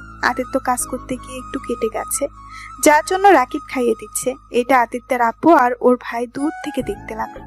আদিত্যের আব্বু অনেক খুশি লাগছে যে আদিত্য অন্তত অনেক ভালো আছে। সারা দিন জীবন তো কষ্ট দিয়ে গেছে। আদিত্য খাবার খাওয়া শেষ করে রাকিবের গালে কিস করে চলে গেল। রাকিব হাসতে লাগলো। আদিত্য বাসার ভেতরে ঢুকতে আদিত্যকে বলল, আদিত্য, দেখো তো ছাদে আর কি লাগবে, একটু দেখে আসো প্লিজ। Okay sir. আদিত্য সাথে সাথে ওর আব্বু ভাইও যেতে লাগলো। আদিত্য এক কানিতে দাঁড়িয়ে থাকলো। আদিত্যের আব্বু ভাই সবার সাথে যোগ দিল। তুলি আদিত্যের দিকে তাকিয়ে আছে। আদিত্য সবাইকে যা যা চাচ্ছে দিতে লাগলো। আত্মীয় স্বজন আস্তে আস্তে সবাই ছাদে চলে আসলো। ওদের সবার লাইফে একটা কথা বলতে লাগলো। রায়হান চৌধুরী তার স্ত্রীর উদ্দেশ্যে বলল, আমার স্ত্রী আমার প্রথম ভালোবাসা এবং শেষ ভালোবাসা। বাহ আঙ্কেল, আপনাদের দুই ভাই একই অবস্থা।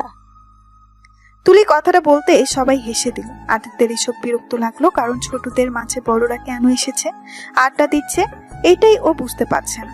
আদিত্য চলে যেতে নিবে, তখনই তিশাকে কেউ একটা প্রশ্ন করে তিশা বলতে লাগলো, হ্যাঁ, আমার লাইফেও ভালোবাসা নামে শব্দটা এসেছিল, কিন্তু সেই শব্দটা শুরু হওয়ার আগেই শেষ হয়ে গেছে।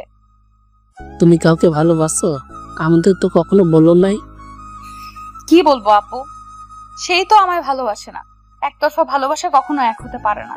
আর আব্বু, তুমি বিয়ে ঠিক করার আগে একবার আমার থেকে অনুমতি নিলে না? একবার জিজ্ঞেস করলেও না আমি বিয়েটা করতে চাই নাকি না? জানো আব্বু, আমার সন্তান হলে আমি সবার প্রথমে জিজ্ঞেস করব তারা কাউকে ভালোবাসে কিনা, তারা কি চায়, সেইটা সব সময় বোঝার চেষ্টা করব।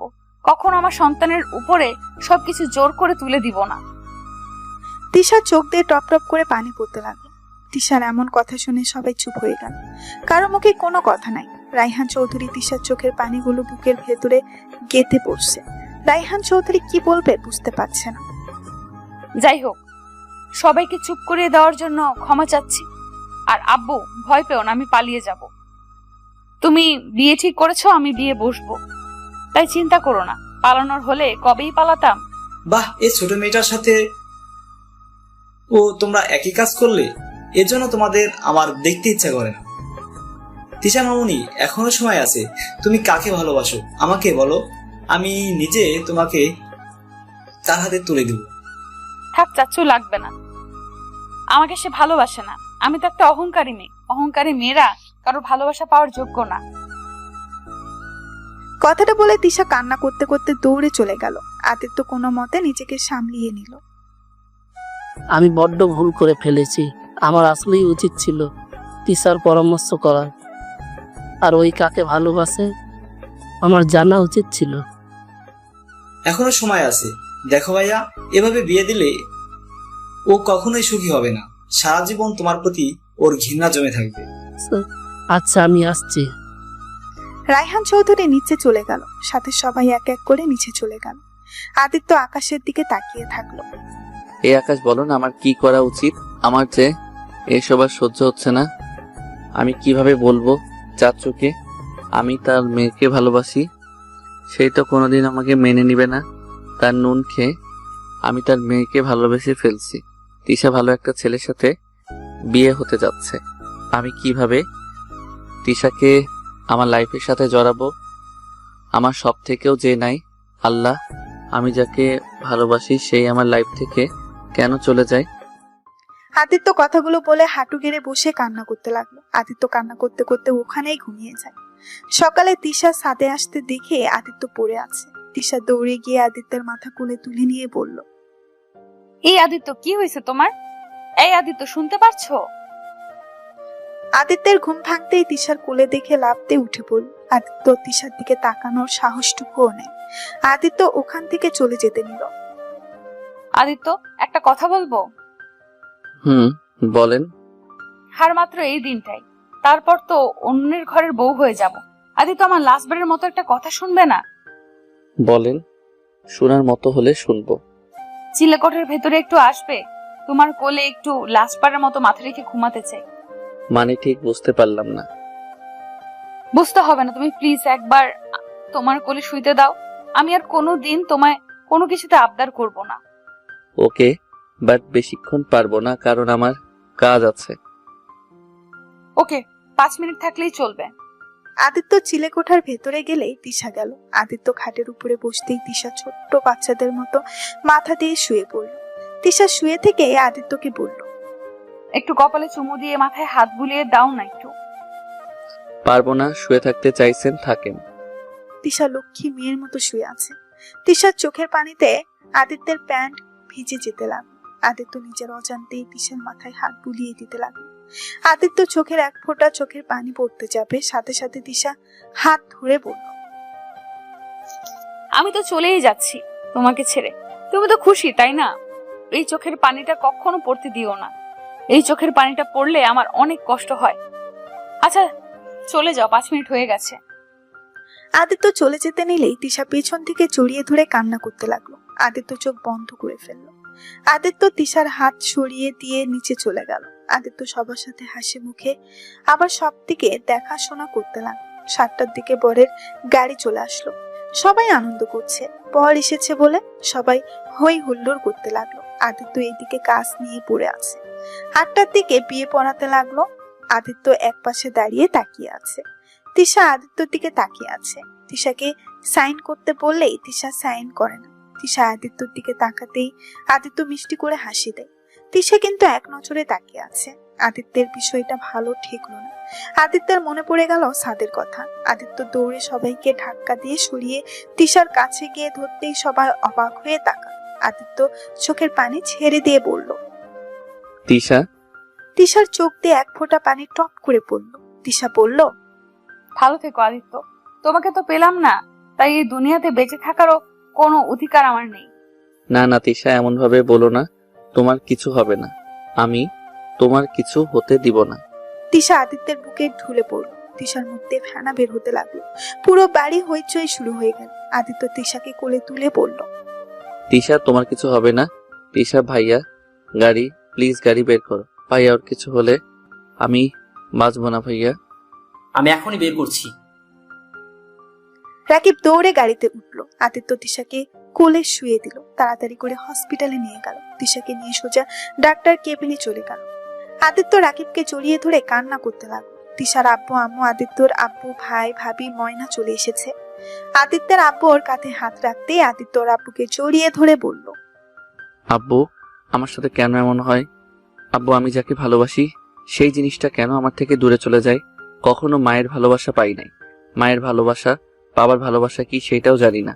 আর যখনই একজনের ভালোবাসা পেলাম তখন তাকে দূরে সরিয়ে দিলাম। আব্বু আমার খুব কষ্ট হচ্ছে আব্বু। আব্বু আমি আর নিতে পারছি না আব্বু। আব্বু আমি তিশাকে ছাড়া বাঁচবো না আব্বু। আদিত্য কান্নায় ভেঙে পড়লো। আদিত্যর কান্না দেখে ওইখানকার সবাই কান্না করতে লাগলো। আদিত্যর আব্বু বলল, তুই শান্ত হ, তিশার কিচ্ছু হবে না। আর তুই তিশাকে ভালোবাসিস? আমাকে কেন আগে বলস নাই? বললে তো আজ এমন হতো না। কি বলতাম আব্বু? যার নুন খেয়েছি তার সাথে বেইমানি করতাম কিভাবে? আমি সত্যি বুঝতে পারিনি তিশা আমাকে সত্যি এতটা ভালোবাসে। আদিত্যকে ধরে ঠাস ঠাস করে থাপ্পড় মেরে দিল রায়হান চৌধুরী আর কলার ধরে বলল, তুমি তিশাকে ভালোবাসো? একবার কি আমাদেরকে বলতে পারতে না? আমি তোমাকে বিশ্বাস করি এবং ভালোবাসি, আর তুমি আমার বিশ্বাস ভালোবাসার এই মূল্য দিলে? ছোট লোকের বাচ্চা হয়ে আমার মেয়ের দিকে হাত বাড়াস? তোকে আমি মেরে ফেলবো।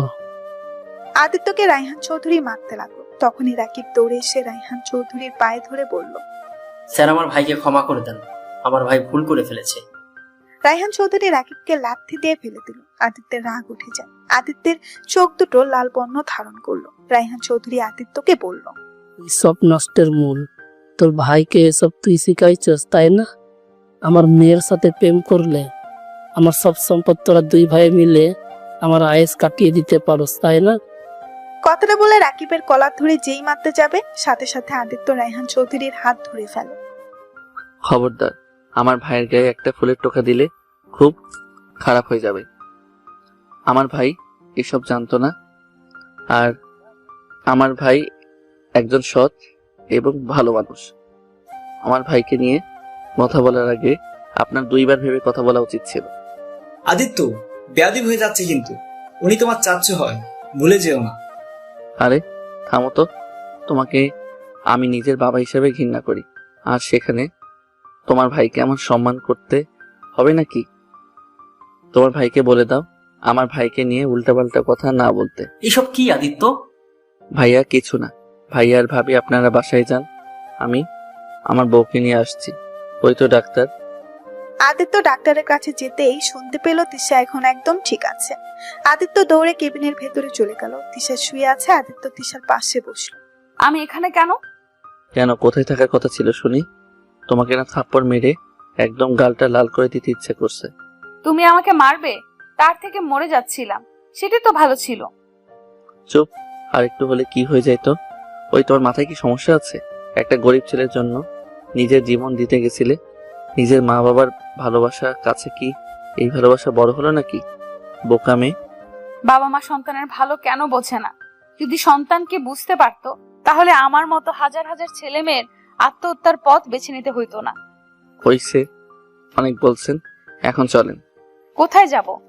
কোথায় আবার? আমাদের টিনের ঘরে। থাকতে পারবেন না আমার সাথে আমাদের টিনের ঘরেতে?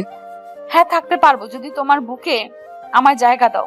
তুমি পাশে থাকলে আমি টিন কেন, ভাঙা ঘরে থাকতেও সমস্যা নেই। দরজার কাছে সবাই দাঁড়িয়ে আদিত্য আর তিশার কথা শুনছিল। ময়না আদিত্যর কাছে এসে দাঁড়ালো। ভাবি আপনারা যান নাই? যাব। আগে আমার ছোট ভাইয়ের বউকে নিয়ে যাব। তিশা ম্যাম, আপনার আমাদের সাথে থাকতে কোনো সমস্যা হবে না তো? না ভাবি, আর আমাকে ম্যাম বলছেন কেন? আমি তো আপনার ছোট বোন হই। তাই তো, ম্যাম কেন বলি?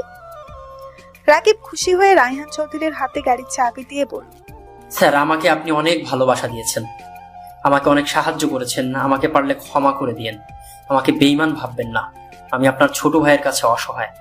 আর স্যার আপনার টাকার প্রতি আমার কোনো লোভ নাই, আমরা অল্পতেই খুশি হতে জানি। ভালো থাকবেন স্যার, আপনার বাড়িতে কাজ করতে পারবো না আর। আদিত্য, বৌমাকে কোলে তুলে নিয়ে চল। আদিত্য তিশাকে কোলে তুলে নিয়ে সবার সামনে দিয়ে তিশাকে নিয়ে আসলো। ময়না রাকিবও চলে আসলো। আদিত্য তিশাকে ময়না রুমে নামিয়ে দিয়ে বলল, ভাবি, তিশা আপনার সাথে ঘুমা, আমাদের তো বিয়ে হয় নাই। আচ্ছা, তুমি তিশার কাছে থাকো, আমি রান্না করি। সবাই তো খাও নাই, নিশ্চয়ই অনেক ক্ষুধা লাগছে। ভাবি আমি কি সাহায্য করব? জি না, আপনাকে সাহায্য করতে হবে না, আপনি আমার বোনকে সময় দেন। আর ওগো শুনছো, তুমি একটু আসো না। রাকিবকে চোখ মারলে রাকিব চলে যায়। আদিত্য তিশার কাছে থেকে সরে সোফায় বসে পড়ে। তিশা ভ্রু কুঁচকিয়ে বলল, কি ব্যাপার, তুমি দূরে সরে বসলে কেন? আমাদের এখনো বিয়ে হয় নাই, এখন তোমার কাছে যাওয়া ঠিক হবে না। বিয়ে হয় নাই, বিয়ে হবে তো নাকি? জান পাখি, কাছে আসো না একটু, তোমার ঠোঁটগুলো একটু টেস্ট করে দেখি কেমন লাগে। আদিত্য অবাক চোখে তিশার দিকে তাকিয়ে ঢোক গিলে পড়ল।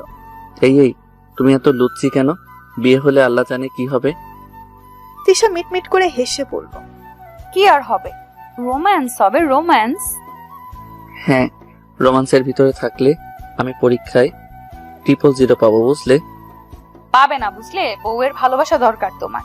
যদি না পাও তাহলে সত্যি তুমি গোল্লা পাবে। চুপ ফাজিল মেয়ে। আচ্ছা শোনো, আমি বাহিরে যাই, ভাবিকে কাজে একটু হেল্প করে আসছি। এই ভাইয়াটাও না ভাবিকে সাহায্য করতে বাদ দিয়ে কই যে গেল। আদিত্য উঠে যেতে নিবে তখনই তিশা আদিত্যর হাত ধরে টান দিয়ে নিজের উপরে টেনে বুকের সাথে চেপে ধরে বলল, কোথাও যেতে হবে না, এখন আমার বুকের মাঝে শুয়ে থাকো আর আমার প্রাণটা ঠান্ডা করে দাও। এই সিসি, এই লুচ্চি মেয়ে, আমাকে ছাড়ো। বিয়ের আগে এইসব একদম করা যাবে না। চলো না কাজে অফিসে গিয়ে বিয়ে করে ফেলি। না না মানে? আমি তোমাকে এখন বিয়ে করতে পারবো না। তিশা রেগে গিয়ে আদিত্যের কলার ধরে বলল, বিয়ে যখন করবি না তাহলে আমাকে বাঁচালি কেন? আর আমাকে কেন এখানে নিয়ে আসলি?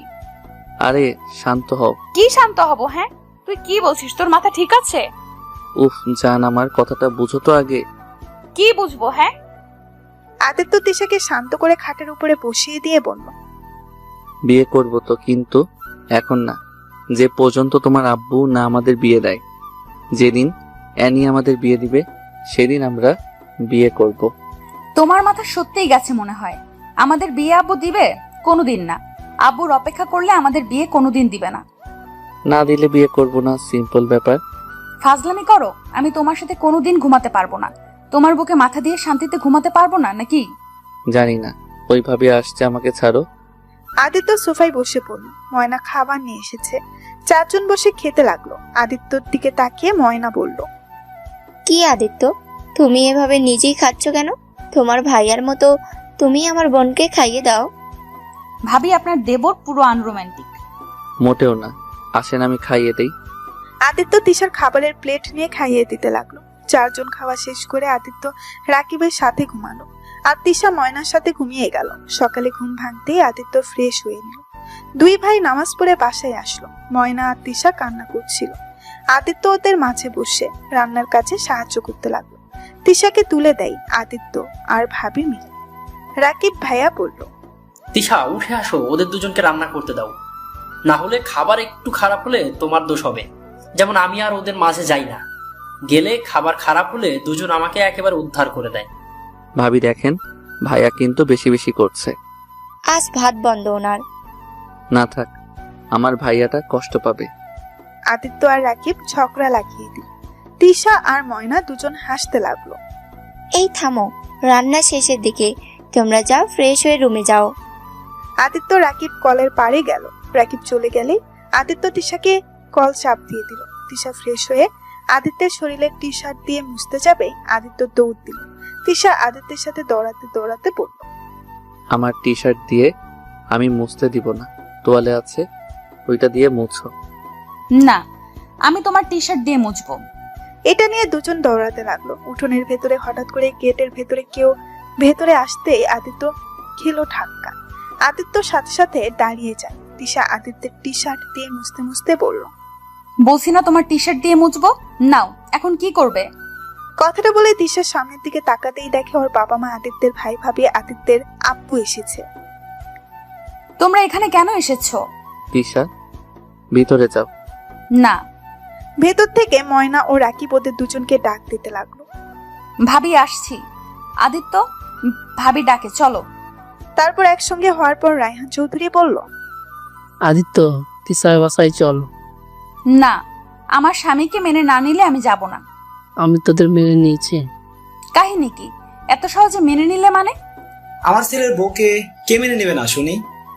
মানে চাচ্চু বুঝলাম না। আদিত্য, কিরে আসছিস না কেন? রাকিব সামনের দিকে তাকাতেই ওদের দেখতে পেয়ে বলল, স্যার আপনি এখানে? ভেতরে আসেন স্যার। আদিত্য, স্যারকে দাঁড় করিয়ে রেখেছিস কেন তুই? আব্বু, ভাইয়া, ভাবি, চাচ্চু, তোমরা ভিতরে আসো। ওরা সবাই আদিত্যের সাথে যেতে লাগলো। আদিত্য ওদের বসতে দিল। তোমাদের এই গরিবের বাড়িতে আসতে কোনো অসুবিধা হয় নাই তো? অনেক কথা ফুটছে তোর, অত বড় বড় কথা কিভাবে বলিস? হ্যাঁ হ্যাঁ, সারা জীবন কি একই থাকবো নাকি? যাই হোক ভাইয়া ভাবি, তোমাদের একটা সত্যি কথা বলার আছে। কি সত্যি? ভাইয়া, আমি অনাথ না। এই যে এই লোকটাকে দেখছো, উনি আমার জন্মদাতা পিতা, আর উনি আমার ভাবি আর ভাইয়া।